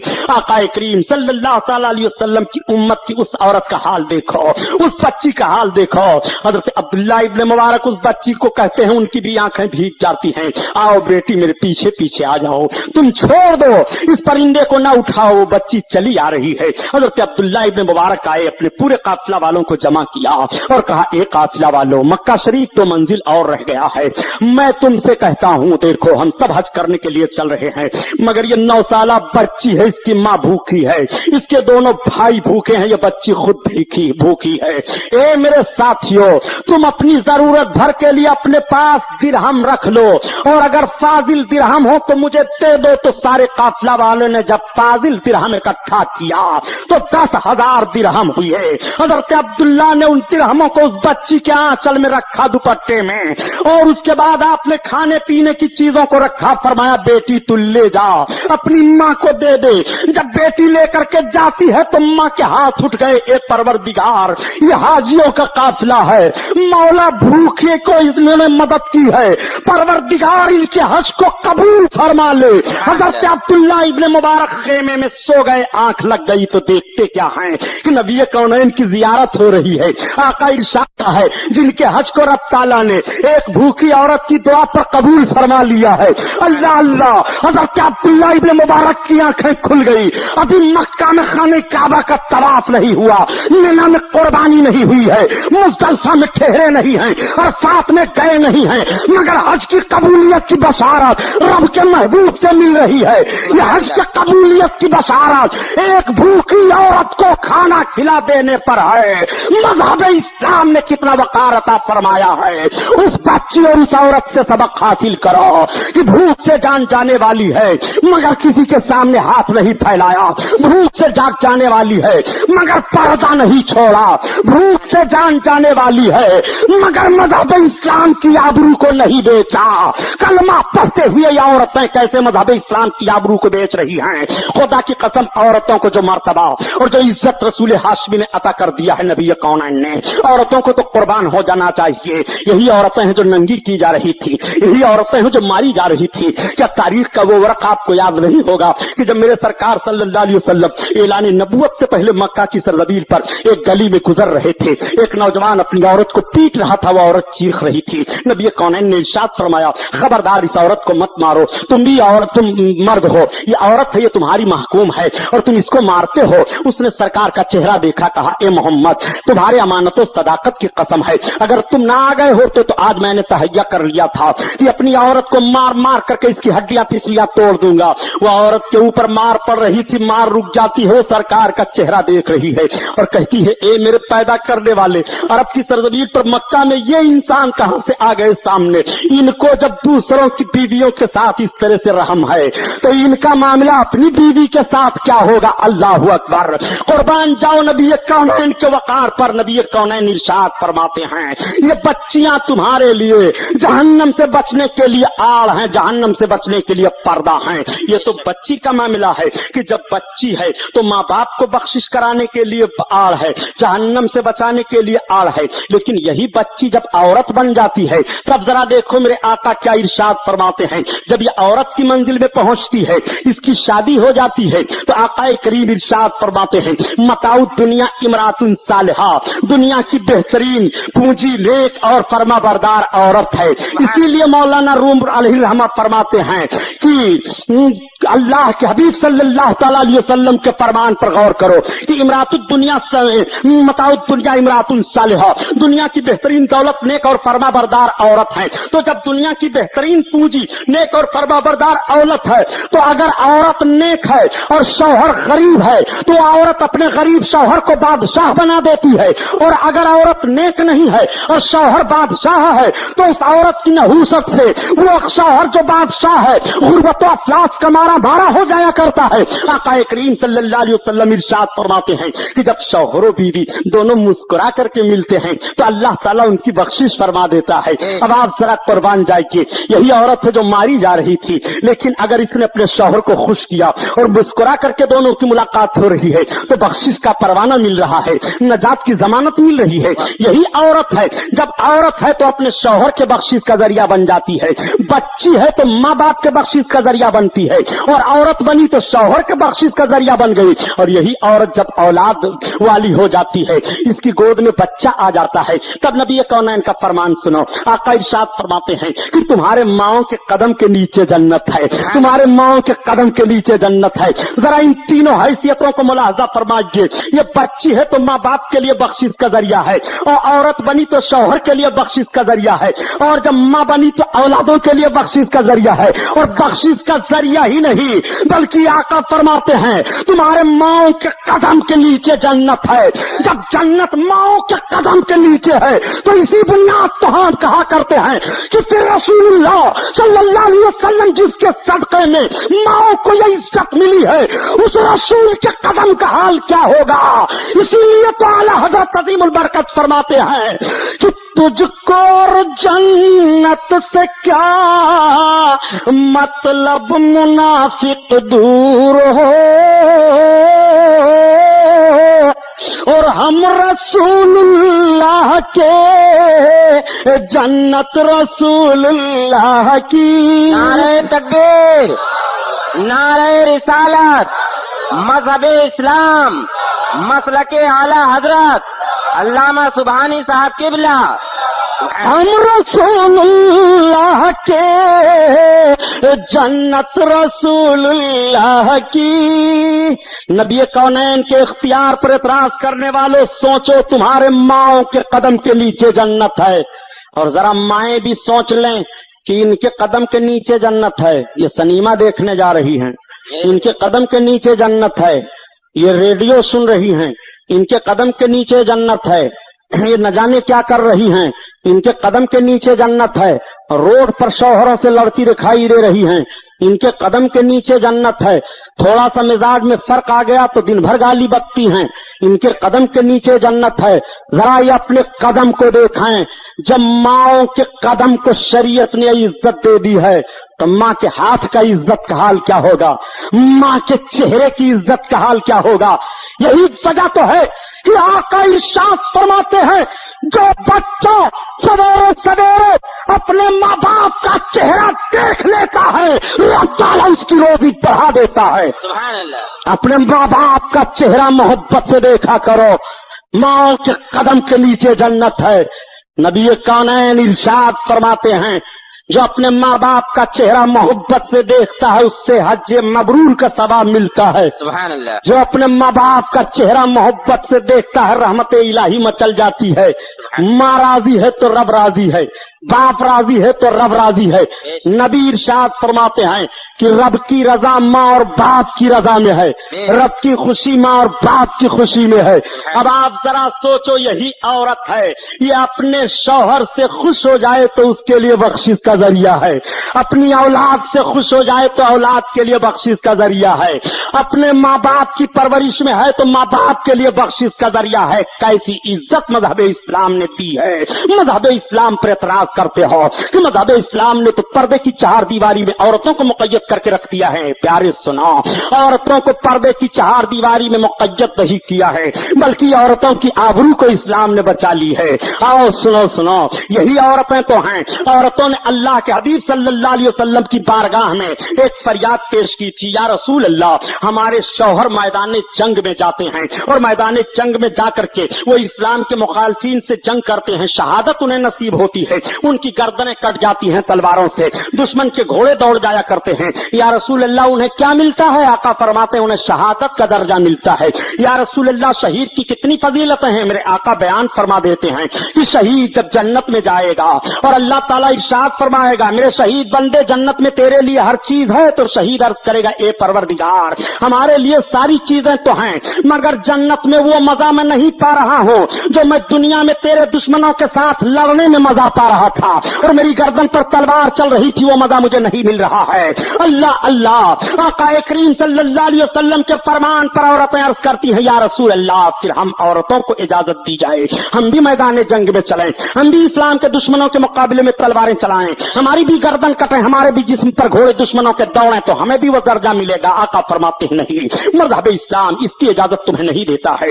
عورت میدان جنگ میں جا کر کے تلوار چلانے کے لیے نہیں ہے. عورتوں نے عرض کیا یا رسول اللہ تو پھر میرا درجہ کم ہوا کہ نہیں، ہمیں شہادت کے ثواب سے محروم کیا گیا کہ نہیں؟ آقا فرماتے ہیں نہیں، تم شہادت کے ثواب سے محروم نہیں ہو بلکہ عورتوں سنو، تم اپنے مکان کی چہار دیواری میں رہ کر کے اپنے شوہروں کی امانتوں کی حفاظت کرو، تمہیں وہی ثواب ملے گا جو تمہارے شوہروں کو تلوار کی چھاؤں میں ملتا ہے. عورتوں نے عرض کیا یا رسول اللہ امانت کیا ہے؟ آقا فرماتے ہیں عورت کا سارا وجود اس کے شوہر کے لیے امانت ہے. عورت اپنے عزت کی حفاظت کرے، اپنے وقار کی حفاظت کرے، جو ثواب اس کے شوہر کو میدان جنگ میں تلوار چلاتے وقت ہے وہی ثواب اس کی عورت کو اس کے گھر میں مل رہا. سبحان اللہ سبحان اللہ. ذرا غور فرمائیے کتنی عزت مذہب اسلام نے عطا کی ہے. پردے کی چہار دیواری میں مقید کیا گیا ہے، عورتوں کو عورت بنا کر کے رکھو. بتاؤں اسلام کیا کہہ رہا ہے عورتوں کے بارے میں؟ اٹھاؤ قرآن تلاوت کرو. رب تعالیٰ ارشاد فرماتا ہے کہ عورتیں تمہارے لیے لباس ہیں اور تم عورتوں کے لیے لباس ہو. قرآن کی آیت کریمہ لباس اُنَّا لباس لکم وَلَکُمْ لباس وَأَنْتُمْ لِبَاسٌ لَهُنَّ. ہاں، عورتیں تمہارے لیے لباس ہیں اور تم عورتوں کے لیے لباس ہو. लिबास तो समझते हो ना, में लिबास उतर जाए तो आदमी नंगा हो जाए, लिबास ना रहे तो आदमी की इज्जत क्या होगी। कोई आदमी अगर लिबास उतार करके कापड़िया नगर के उस गेट से वहां तक दौड़े तो सब कहेंगे पागल हो गया, कहेंगे कि नहीं। तो जिस्म का लिबास उतर जाए तो पागल करार दे दिया जाता है, दीवाना उसे कहा जाता है, उसकी तरफ कोई निगाह उठाकर देखता नहीं है। तो रब फरमाता है कुरान में कि तुम औरतों के लिए लिबास हो। जरा गौर तो फरमाइए कैसा कानून दिया गया है, तुम औरतों के लिए लिबास हो, लिबास। अगर तुम्हारे जिस्म का लिबास उतर जाए तो नंगा हो जाओगे। लिबास जितना ही अच्छा होता है उसके जिस्म की जीनत उतनी ही बढ़ जाती है। मगर अब तो लिबास का हाल अजीब अजीब तरह है साहब, पता ही नहीं चलता है, पीछे से देख लो तो पता ही नहीं चलता ये लड़की है कि लड़का है। नौजवान बुरा ना मानेंगे, अपने लिबास पर जरा गौर फरमाइए। लिबास है, पेशाब लग जाए तो ये सोच ही नहीं पाते हैं झुककर पेशाब करूं कि खड़े होकर करूं कि बैठ कर करूं। ऐसा लिबास है कि इनको बिल्कुल लठ की तरह खड़ा किए हुए है, क्योंकि ये खोटल पड़ता है। वुजू बना करके असर की नमाज पढ़ लूं तो मैं भी कुछ चाय वाय पी लूं। तो वुजू बनाया, असर की नमाज अदा किया, और जब चाय पीने के लिए गया तो जब मैं वुजू बना रहा था नल पर, तो बस से जितने लोग उतरे सब बिल्कुल लंका की तरफ मुंह किए हैं, सबकी नलियां खुली हुई हैं। तो मुझे इतनी गैरत आई, मैं सोचने लगा कि या अल्लाह इसमें मुसलमान नौजवान नहीं है क्या। तो जो पकौड़ी लगा रहा था, चाय बना रहा था, वो भी नैकर पहने और खड़े खड़े मूत रहा था, मूत करके आया पकौड़ी लगा रहा है। तो इतनी घिन पैदा हुई, उसी तारीख से आज तक मेरी हिम्मत नहीं होती है कि कहीं बस से उतरने के बाद ऐसे होटलों पर चाय पी लूं। ये सफाई है? आका इरशाद फरमाते हैं तुम हालत तहारते फैन्ना यूशा अलैकर रिज़्क़, तुम हमेशा पाक और साफ रहा करो, तुम पर तुम्हारी रोजी बढ़ा दी जाएगी। सुभान अल्लाह, सुभान जरा गौर करो, कुरान में रब का बयान है औरतों के लिए लिबास तुम हो। अगर औरतें तुम्हारी जिम्मेदारी से हट करके काम कर रही हैं तो लिबास रह गए हो उनके लिए। कोई आदमी चाहता है कि मेरे जिस्म का लिबास उतर जाए, मैं नंगा दिखाई दूं, तो जब तुम औरतों के लिए लिबास हो तो तुम्हारी औरतें बेहयाई के मंजिल में क्यों जा रही हैं, उनको खुली छूट क्यों दे रहे हो। सबसे पहले कयामत के दिन जब औरतों शौहर के ताल्लुक से हिसाब व किताब होगा तो औरतों के मामलात में उसके शौहर से पूछोगछ होगी। बहुत गौर से सुनो, नबी कौनैन सल्लल्लाहु अलैहि वसल्लम की एक बीबी हजरत उम्मे सलमा हैं। सारी दुनिया की नेक औरतों की नेकियां एक तराजू में रख दी जाएं और उम्मुल मोमिनीन हजरत उम्मे सलमा की एक नेकी एक तरफ रख दी जाए, क्या कोई बराबरी कर सकता है? बहुत गौर से सुन लो, नबी की बीवी तमाम मोमिनों की मां है। बेशक यही वजह है कि नबी के वसाल के बाद नबी की बीवी से किसी का निकाह नहीं, बेशक वो किसी से निकाह नहीं कर सकती हैं। नबी की बीवी तमाम मोमिनों की मां है, और मां को अपने औलाद से कोई पर्दा होता है। लेकिन आओ जरा देखो उम्मत को कानून किस तरह से नबी कौनैन अता फरमा रहे हैं। मेरे आका तशरीफ फरमा है, सरकार की बीवी हजरत उम्मे सलमा सरकार के पास बैठी हैं। तब तक एक नाबीना सहाबी हजरत अब्दुल्ला इब्ने उम्मे मक्तूम टटोलते हुए सरकार की तरफ आ रहे हैं। आका की निगाहे अक़दस उठ जाती है। सरकार मुलाहजा फरमाते हैं कि अब्दुल्ला इब्ने उम्मे मक्तूम आ रहे हैं। आका इरशाद फरमाते हैं उम्मे सलमा तुम पर्दा में हो जाओ। तो सरकार की बीवी उम्मे सलमा अर्ज करती हैं, या रसूल अल्लाह, वो तो आ रहे हैं, वो तो नाबीना हैं, वो तो मुझे नहीं देखते हैं। आका इरशाद फरमाते हैं उम्मे सलमा तुम तो देखती हो। जरा गौर फरमाओ, नबी ने अपनी बीवी को उम्मत से पर्दा के लिए कितना सख्त हुक्म दिया है, हालांकि नबी की बीवी मोमिनों की मां है, और तुम कैसे बेगैरत हो गए हो कि तुम्हारी शौहर, तुम्हारी औरतें तुम्हारे सामने बेपर्दा घूम रही हैं, तुम्हें गैरत नहीं आती है। जिस शौहर का की औरत बेपर्दा घूमे उसके रोजी की बरकत खत्म कर दी जाती है, वो परेशान हाल दिखाई देता है, उसको जिंदगी में सुकून नहीं मिलता है, इसलिए कि जिसका लिबास उतर जाता है उसके जिस्म को सुकून नहीं है, उसके जिस्म के लिए जीनत नहीं है, उसके जिस्म के लिए आराइश नहीं है। और जब तुम औरतों के लिए लिबास हो और तुमने लिबास उतार दिया तो बेहयाई का सारा मंजर आपके सामने आ गया। औरतें सुने, सिर्फ शौहर ही उनके लिए लिबास नहीं है, वो भी शौहरों के लिए लिबास है। बेशक औरत भी अपने शौहर के लिए लिबास है। एक साहब ने मुझसे सवाल किया कि सबसे ज्यादा आजादी तो औरतों के लिए है कि वो गैर शादीशुदा रहें, तो हमने कहा अगर आपके वहां यही है कि औरत नंगी रहे तो नंगी रखिए।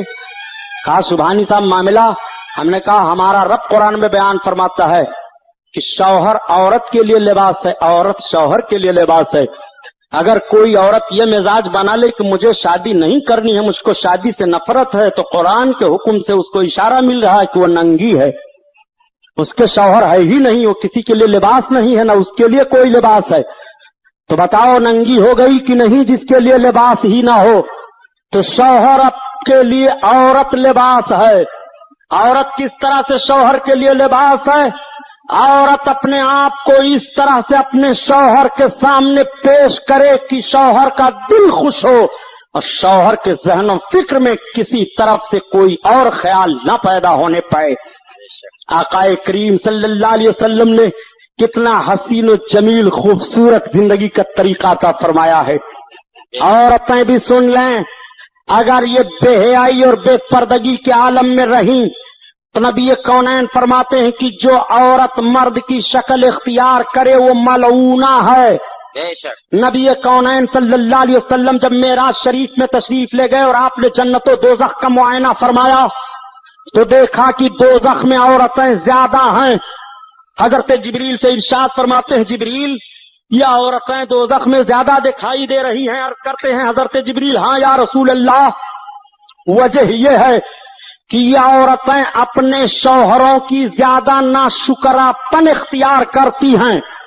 नाशुक्रापन की वजह से इनको जहन्नम में ज्यादा डाला जाएगा।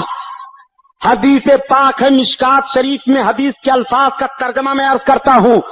शौहर इनके साथ जिंदगी भर भलाई करता रहे, अगर कुछ मिजाज के खिलाफ हुआ तो तड़ाक से इनकी जबान पर जुमला आ जाता है कि जब से मैं तुम्हारे घर आई तुम्हारे साथ मेरा रिश्ता हुआ मुझे सुकून नहीं मिला, मेरी जिंदगी जहन्नम हो गई। ये औरत अपने शौहर के लिए कह देती है। अगर कोई औरत अपने शौहर के किसी मिजाज के ताल्लुक से ये बात कहे तो अपने आप को फैसला कर ले हदीस की रोशनी में। और मेरे आका ने क्या फरमाया?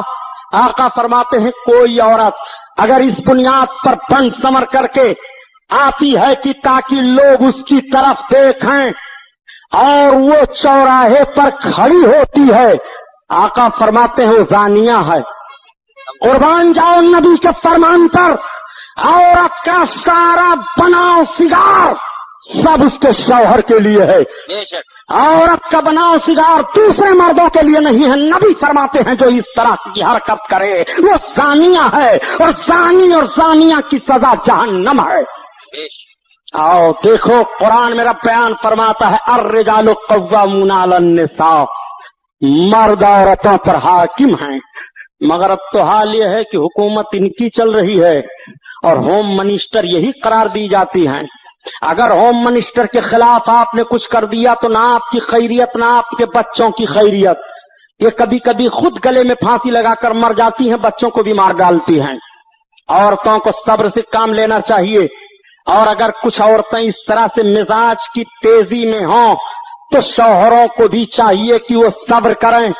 आकाए करीम सल्लल्लाहु अलैहि वसल्लम ने अरफात के मैदान में जो आखिरी खुतबा दिया था, आका ने इरशाद फरमाया था 1,24,000 कमोबेश सहाबा हैं। नबी कौनैन इरशाद फरमाते हैं, ए मेरे सहाबियों, मैं तुम सबको तुम्हारी बीवियों के ताल्लुक से डराता हूं रब से। तुम अपने बीवियों के साथ हुस्ने सुलूक से पेश आना, हुस्ने सुलूक से पेश आना, हुस्ने सुलूक से पेश आना। नबी कौनैन ने अरफात के मैदान में आखिरी खुतबा जो दिया था औरतों के मुताल्लिक सरकार ये इरशाद फरमा रहे हैं। जिस नबी ने औरतों को इतनी इज्जत दे दी है, उन औरतों को सोचो नबी के कानून के खिलाफ कितना कर रही हैं। ये कितना नमाज पढ़ रही हैं, कितनी तिलावत कर रही हैं। इन पर जरा आप निगाह डालिए और इनकी हरकतों को देखिए।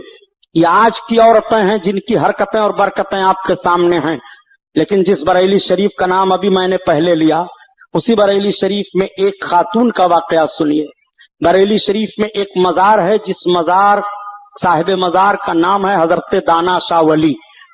दाना शाह वली का मजार आज भी मर्जे खलाइक है। हजरत दाना शाह वली साहिब मजाजीब थे। दरियाए गंगा के किनारे वो बैठे रहा करते थे।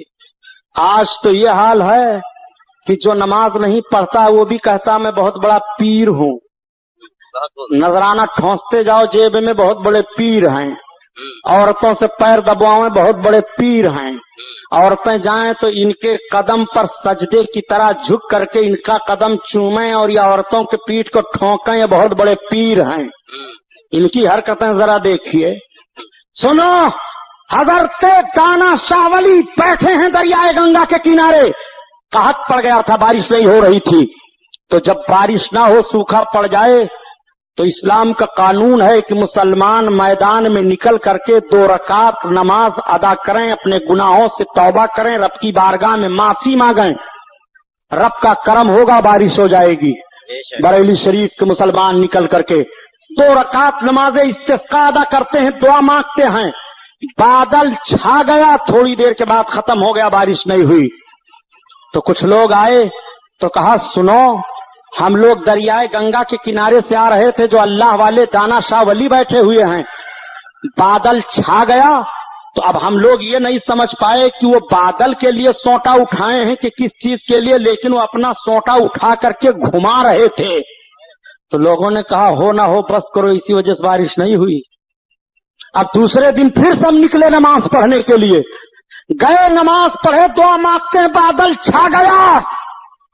मगर कुछ लोग थे जो सोचने लगे, चलो देखा जाए सही है वाकया कि नहीं। जैसे हमारे तौकीर बाबू हैं, ये भी कभी कभी किसी चीज को आजमाने लगते हैं कि देखा जाए है कि नहीं। तो ऐसे थे कुछ नौजवान बरेली में, वो चले गए दरियाए गंगा के किनारे और सब नमाज पढ़ करके दुआ मांग रहे हैं। बादल छा गया, दाना बाबा का सोंटा उठा है, वो घुमा रहे हैं, बादल छंट रहा है।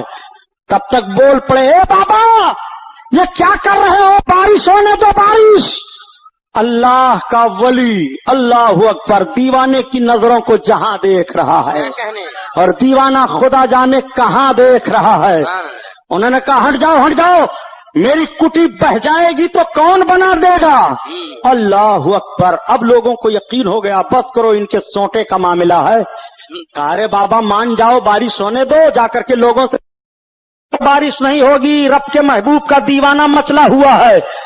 सारे लोग आए, कहा, दाना बाबा मान जाओ, हम तुम्हें महल दे देंगे, हम तुम्हें मकान देंगे, मगर दीवाना मचला हुआ है। नहीं, मेरी कुटी बह जाएगी तो कौन बना देगा, मैं रहूंगा तो यहीं रहूंगा। अब सारे लोग मजबूर हो गए। आए तो एक खातून थी, हजरत नियाज शाह रहमतुल्लाह अलैह की खाला बताई जा रही हैं। उनकी दुआ बहुत कबूल होती थी। लोग उनके पास गए और जाने के बाद अर्ज करते हैं, हजरत आप दुआ फरमा दीजिए, बारिश हो जाए। अल्लाह के वली दाना बाबा मचल गए हैं, बारिश नहीं हो रही है। तो उन्होंने कहा कि वो मर्द होकर के मचल गए हैं, मैं औरत होकर के क्या कर सकती हूँ। लोगों ने कहा, हुजूर हम आपका दरवाजा नहीं छोड़ेंगे जब तक आप दुआ नहीं करेंगी। अल्लाह की नेक बंदी थी, उन्होंने अपनी खादमा को बुलाया, कहा, इधर आओ, ये मेरा दुपट्टा ले लो और चली जाओ, दाना बाबा से सलाम कह दो और कह दो कि रब की मखलूक परेशान है, खेतियां सूख रही हैं, जानवर प्यास से मर रहे रहे हैं बारिश होने दें। जब वो न मानेंगे तो चिरौरी मिनती करना, जब न मानेंगे तो उनके कदमों पर झुक जाना, जब न मानेंगे तो मेरे दुपट्टे को लहरा देना, बारिश हो जाएगी। अल्लाह अकबर। अब वो खादमा आती है, दाना बाबा को सलाम करती है। दाना बाबा दीवानगी के हालत में है, फरमाते हैं कैसे आई हो? कहा दाना बाबा हमारी मुर्शिदा ने हमें भेजा है, आप बारिश होने दीजिए, रब के महबूब के उम्मती सब परेशान हैं, जानवर प्यास से मर रहे हैं, खेतियां सूख रही हैं, आप अपना सोटा घुमा रहे हैं। कहा चल चल हट जा, मेरी कुटी बह जाएगी तो कौन बना देगा? कहा अरे दाना बाबा मान जाओ। अब वो चिरौरी पर चिरौरी करती चली जा रही है। जब दाना बाबा किसी हालत में नहीं मान रहे हैं तो उन्होंने अपने मुर्शिदा का दुपट्टा लहराया, दुपट्टा हिल रहा है, बादल छा रहा है, बारिश होने लगी और दाना बाबा का सोटा उठ गया, सोटा घूम रहा है, उनकी कुटी पर पानी का एक कतरा नहीं गिरा और पूरा बरेली जलथल हो गया। ये कल की औरत का दुपट्टा है कि अगर लहरा दिया जाए तो बारिश हो जाती है, और आज की औरत का दुपट्टा लहरा दिया जाए तो कुर्ला थाने में आपको बंद होना पड़ेगा, पुलिस आपको पकड़ ले जाएगी। आज का दुपट्टा है, वो कल का दुपट्टा था। ये जुमला हालांकि मेरे लिए मुनासिब नहीं, लेकिन क्या करूं प्यारे, दिल से जो बात निकलती है असर रखती है, पर नहीं ताकत परवाज मगर रखती है। इन माँ और बहनों को आप अपने अंडर में रखो। अगर आप बीवी वाले हो तो आपकी जिम्मेदारी है, आपके बच्चियां हैं तो आपकी जिम्मेदारी है, आपके बच्चे हैं तो आपकी जिम्मेदारी है। कुर्बान जाओ पहले की औरतों पर, वो किस तरह से शौहरों की नेक और फरमाबरदार हुआ करती थी और किस तरह से शौहरों की अमानतों की हिफाजत करती थी। हजरत क्या नाम सुल्तान सलाहुद्दीन अय्यूबी रहमतुल्लाह ताला अलैह के एक वजीर थे, इंटेलिजेंस के वो सदर थे, जिनका नाम अली बिन सुफियान है। अली बिन सुफियान जब फौज के साथ जाने लगे खुफिया खबरें लाने के लिए तो उनकी बीवी हामिला थी। अली बिन सुफियान ने अपनी बीवी से कहा कि एक काम करो, ये 20,000 दिरहम मेरे पास हैं, ये तुम रख लो, तुम्हारे खर्चे के अलावा हैं। अगर बच्चा पैदा होगा तो मेरे बच्चे को तुम पढ़ाना लिखाना परवरिश करना और अपने अखराजात के लिए रखना, मैं ज्यादा अरसा के बाद अब वापस आऊंगा। चुनांचे अली बिन सुफियान चले गए। 20 बरस तक इधर उधर जंग के खबरों को बाहर लाते रहे और जब 20 बरस के बाद वो वापस मदीना तैयबा आए तो सबसे पहले मस्जिद नबवी में हाजिरी देते हैं, 2 रकात नमाज अदा करते हैं, अपने आका के रौजा पर सलाम करते हैं और जब अपने घर जाते हैं तो जिस शौहर और बीवी की जुदाई 20 बरस तक रही हो, बताओ उनका हाल क्या होगा। बीवी बूढ़ी हो गई है, गाल पर झुर्रियां पड़ गई हैं, ये भी नकाहत के आलम में हैं, इनके भी बाल सफेद हो गए हैं। जब शौहर बीवी की मुलाकात होती है फूट फूट कर दोनों रोने लगते हैं।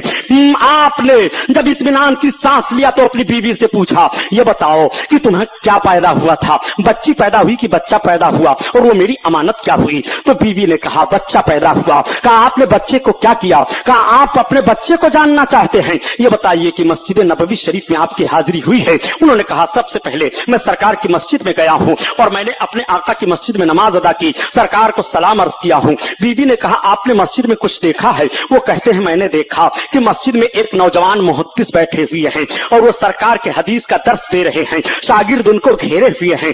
बीवी ने कहा ए मेरे शौहर नामदार, जो 20,000 दिरहम आपने दिया था, जब बच्चा पैदा हुआ तो मैंने उस बच्चे की तालीम पर सब खर्च कर दिया था। वही नौजवान जो मुहद्दिस बन करके बैठा हुआ है वही आपका शहजादा है। हजरत अली बिन सुफियान के शहजादे इतने अजीम मुहद्दिस थे कि मदीना शरीफ में 7 अजीम मुहद्दिस गुजरे हैं। उन 7 अजीम मुहद्दिसों में अब्दुर्रहमान बिन अली बिन सुफियान अजीमुल शान मुहद्दिस हैं। बाप फिर जाते हैं मस्जिद नबवी में और जब जाते हैं तो कहते हैं इसमें कौन शहजादे अली बिन सुफियान है? तब तक वो मुहद्दिस खड़े हुए, यार शेख क्या बात है, तुम ही हो? कहा मैं ही हूं। कहा मैं तुम्हारा बाप हूं अली बिन सुफियान। तब तक ये दौड़ कर अपने बाप के कदम पर गिर पड़े, बोसा लेते हैं, बाप और बेटे फूट फूट कर रोने लगते हैं, रोज़े रसूल की तरफ अर्ज करते हैं या रसूल अल्लाह अब मेरी मेहनत कबूल हो गई, मैं मैदान जंग में इस्लाम की हिफाजत के लिए तहरीक चलाता रहा और मेरा बेटा मस्जिद नबवी में बैठकर आपके हदीस की दर्स देता रहा। या रसूल अल्लाह इसका अजर हमें यही मिले कि कयामत में जब आप उम्मतियों की शफाअत करें तो उस शफाअत में इस अली बिन सुफियान को दाखिल फरमा लें। अल्लाहु अकबर। इसीलिए तो आला हजरत अजीमुल बरकत फरमाते हैं कि वाह क्या जूद करम है शहबतहा तेरा, واقعہ جو تو کرم ہے شہبتہ تیرا، نہیں سنتا ہی نہیں مانگنے والا تیرا، مانگنے والا تیرا۔ اور صرف مختصر منٹوں میں ایک جملہ اور آپ کو دے دوں، یہی ہندوستان ہے۔ عورتیں کبھی کبھی پیر کی زنجیر بن جایا کرتی ہیں، اور کبھی کبھی یہی عورتیں اسلام کی تحریک کی ایک مثال بن جایا کرتی ہیں۔ بھارت کی سرزمین پر جب شہاب الدین شاہ جہاں کا معاملہ آیا اور نور جہاں کو یہ اپنی بیوی بنا کر کے لے آئے، تو آپ نے تاریخوں میں سنا ہوگا کہ نور جہاں کو بڑی محبت تھی اپنے شوہر سے، اور سلیم بادشاہ ان کا لقب ہے، سلیم کو بڑی محبت ہے نور جہاں سے۔ جب یہ بیٹھتے تھے عدالت میں اپنے ارکان سلطنت کے ساتھ تو پردہ لگتا تھا، پردے کے آڑ سے نور جہاں اپنے شوہر سلیم کے پشت پر ہاتھ رکھے رہتی تھی، تب تک سلیم رہتے تھے دربار عام میں، اور جب نور جہاں ہاتھ اٹھا لیتی تو سلیم اٹھ کر کے چلے آتے تھے۔ اتنے لمحے کی بھی جدائی اپنی بیوی سے برداشت نہیں ہے۔ محبت کی یہ نشانی دیکھو، لیکن اسی عظیم مرد نے محبت رسول پر سب کو قربان کر دیا۔ سبحان اللہ۔ جب نور جہاں نے دیکھا کہ میری محبت میں میرا شوہر اس طرح سے ہے تو شیعوں کو دعوت دے دی، باتیں ادھر ادھر کی ہونے لگی۔ چونکہ نور جہاں ایران سے آئی تھی اور عورت کے مائکے کا کتا بھی اس کے لیے پیارا ہوتا ہے، یہ فطرت ہے۔ سلیم بادشاہ کو ادھر ادھر کر کے پھیرنا شروع کیا۔ بادشاہ نے ڈانٹا، خبردار، یہ عقیدے کا معاملہ ہے۔ نور جہاں نے کہا، بادشاہ میں ایران سے مجتہد کو بلواتی ہوں، مناظرہ ہو جائے آپ کے مولانا لوگوں سے۔ کہا ٹھیک۔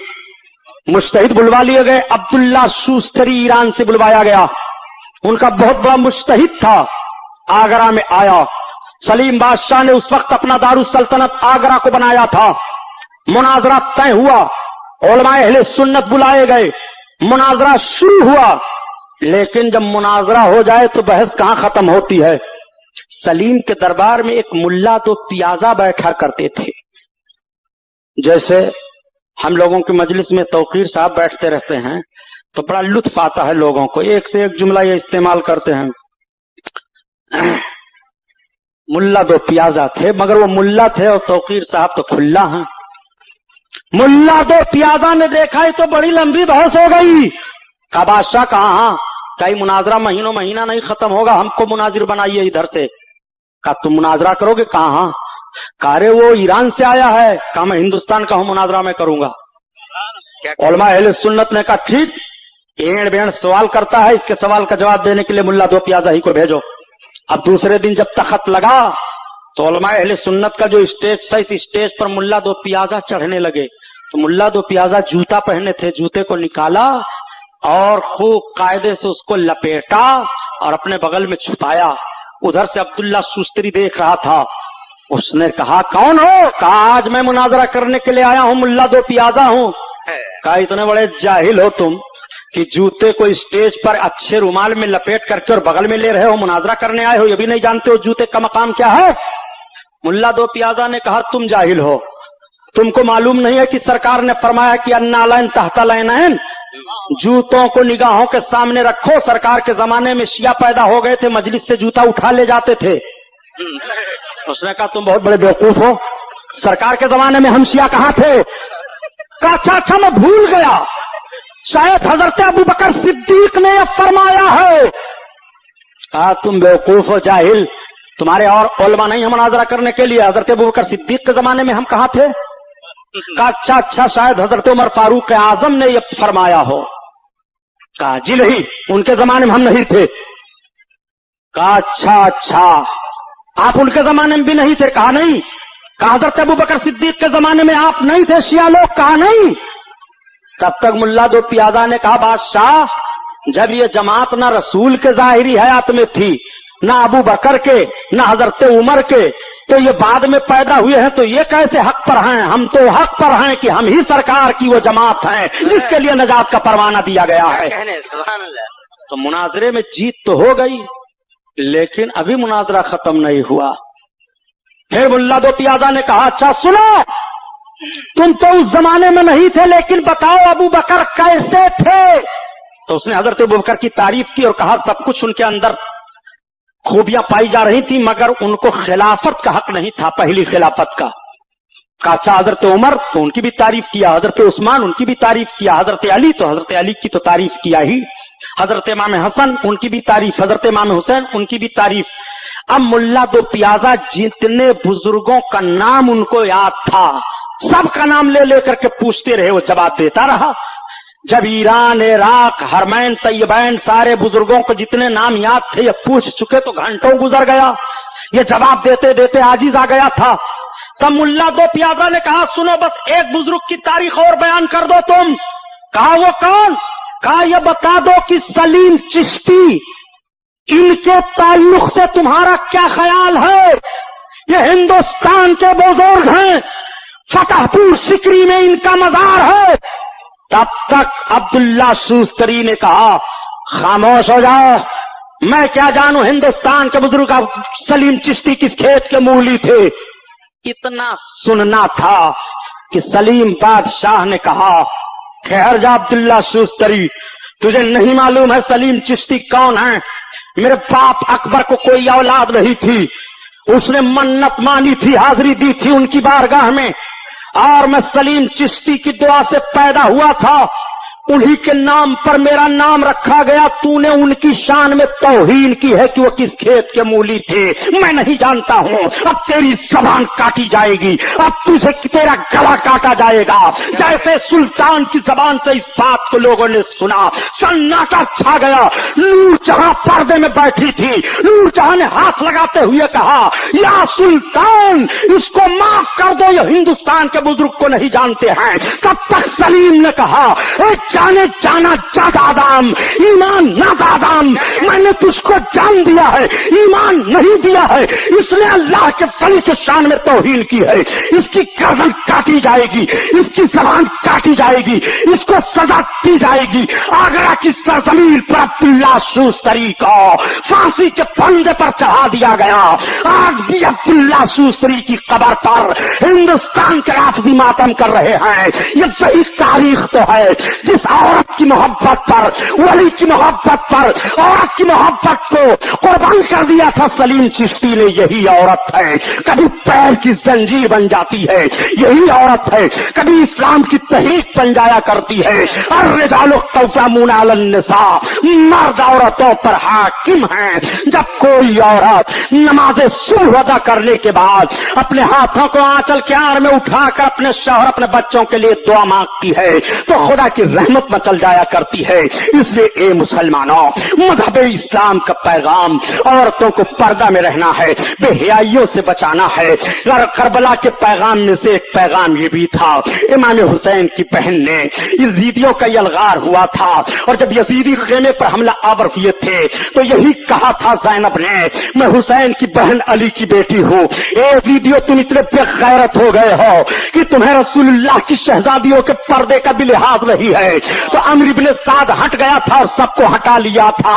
आला हजरत अजीबुल बरकत इसीलिए कहते हैं ये इस्लाम की औरतें थी, ये उनका मिजाज था कि जिसका आंचल ना देखा महो महर ने, उस रिदाए नजात पे लाखों सलाम, लाखों सलाम। नबी की बेटी खातून जन्नत फातिमा ज़हरा ने हजरत अली से वसीयत की थी, ए अली जब मेरा इंतकाल हो और अली मेरा जनाजा हो तो मेरे जनाजे को रात की तारीकी में दफन कीजिएगा।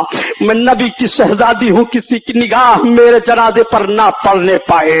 ये नबी की शहजादी ने पर्दे का पैगाम दिया था। रसूलुल्लाह की बेटी ने उम्मत की औरतों को जीवन बिताने का दर्स हयात मुरत्तब फरमा दिया था। इसलिए ये लोगों, अपने घर की औरतों और बच्चियों और सारे बच्चों के जिम्मेदार तुम हो। खुदा कुरान में बयान फरमाता है या अय्युहल्लज़ीना आमनू कू अनफुसकुम व अहलीकुम नारा, ए ईमान वालो तुम अपने आप को जहन्नम से बचाओ और अपने बाल बच्चों को जहन्नम से बचाओ, बचाओ, बचाओ। इंशाअल्लाह कल से फज़ाइले अहले बैत के उन्वान पर बयान होगा। आप लोग ठीक 9 बजे आ जाइए। ये महफिल नूर जिंदाबाद। پائندہ باد بارگاہ رسالت میں کھڑے ہو کر سلام. مصطفیٰ کا ثانی کوئی دوسرا نہیں ہے، میرے مصطفیٰ کا ثانی کوئی دوسرا نہیں ہے.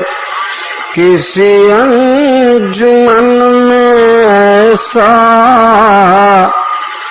کسی انجمن میں ایسا کوئی آئینہ نہیں ہے. کسی انجمن میں ایسا کوئی آئینہ نہیں ہے. کسی انجمن میں ایسا کوئی آئینہ نہیں ہے. کسی انجمن میں ایسا کوئی آئینہ نہیں ہے. جو رضائے مصطفیٰ پر دل و جان لٹا چکا ہو، یا رسول اللہ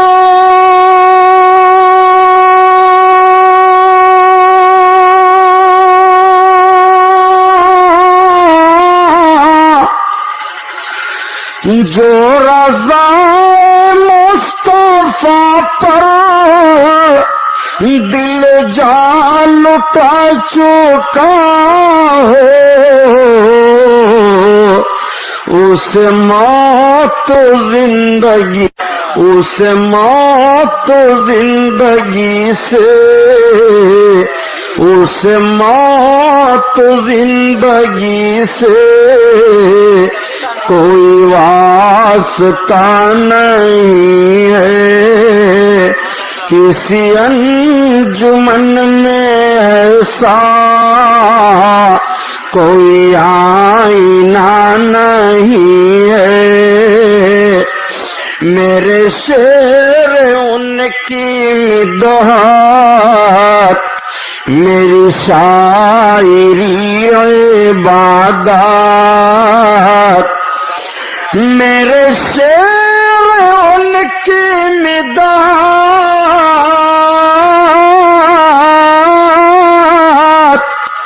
میری شاعری عبادت. مجھے بے نہ سمجھو، مجھے بے نہ سمجھو، میرے پاس کیا نہیں ہے. مجھے بے نہ سمجھو، مجھے بے نہ سمجھو، میرے پاس کیا نہیں ہے. اور رہے بندگی طاعت پہ غرور کرنے والوں، یا حبیب اللہ،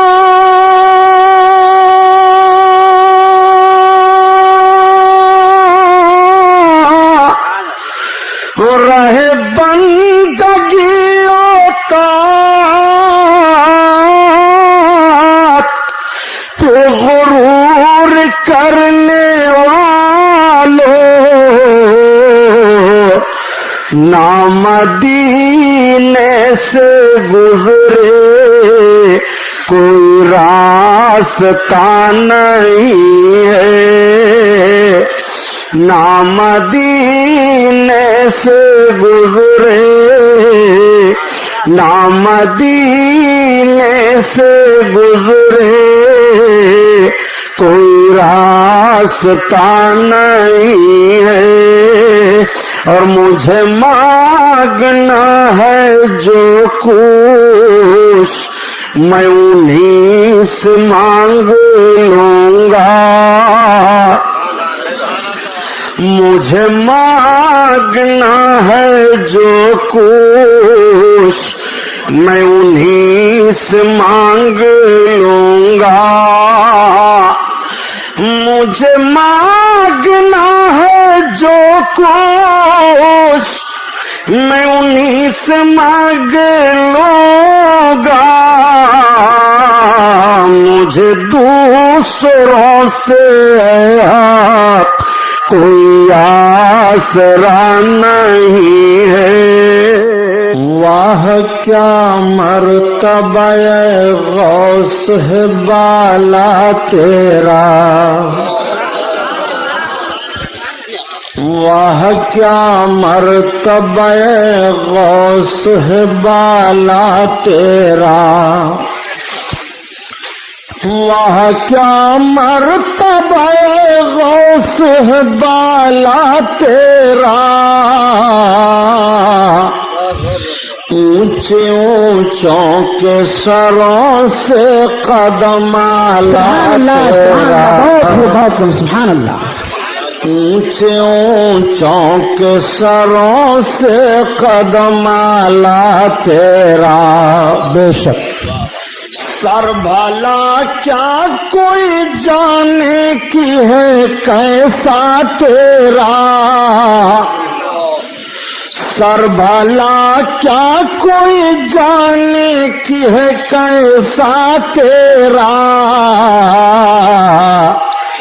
اولیاء ملتے ہیں آنکھیں وہ ہے تلوار تیرا، سبحان اللہ، بہت خوب، اولیاء ملتے ہیں آنکھیں وہ ہے تلوار تیرا، ورفعنا لک ذکرک ہے سایہ تجھ پر، کیا کہنا، ورفعنا لک ذکرک ہے سایہ تجھ پر، بول بالا ہے تیرا ذکر ہے اونچا تیرا، بول بالا ہے تیرا ذکر ہے اونچا تیرا، کیا دادے جس پہ حمایت کہو پنجا تیرا، اللہ بے شک، کیا دادے جس پہ حمایت کہو پنجا تیرا،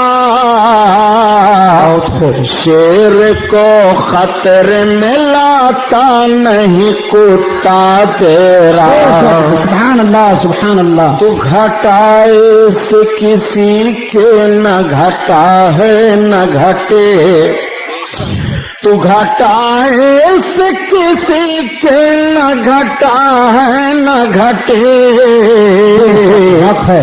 جب بڑھائے تجھے اللہ تعالیٰ تیرا، سبحان اللہ، بہت خوب، بہت خوب، تیری سرکار میں لاتا ہے رضا اس کو شفیع، سبحان اللہ، سبحان اللہ، یا رسول اللہ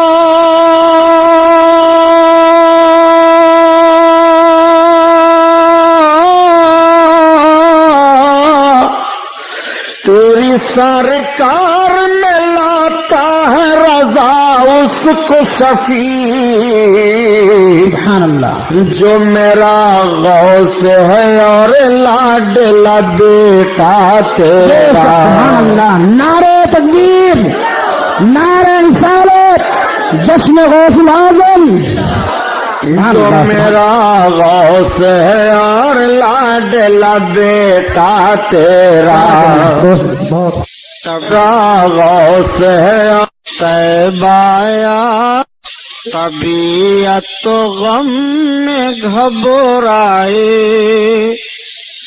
تو طیبہ یاد کر لینا،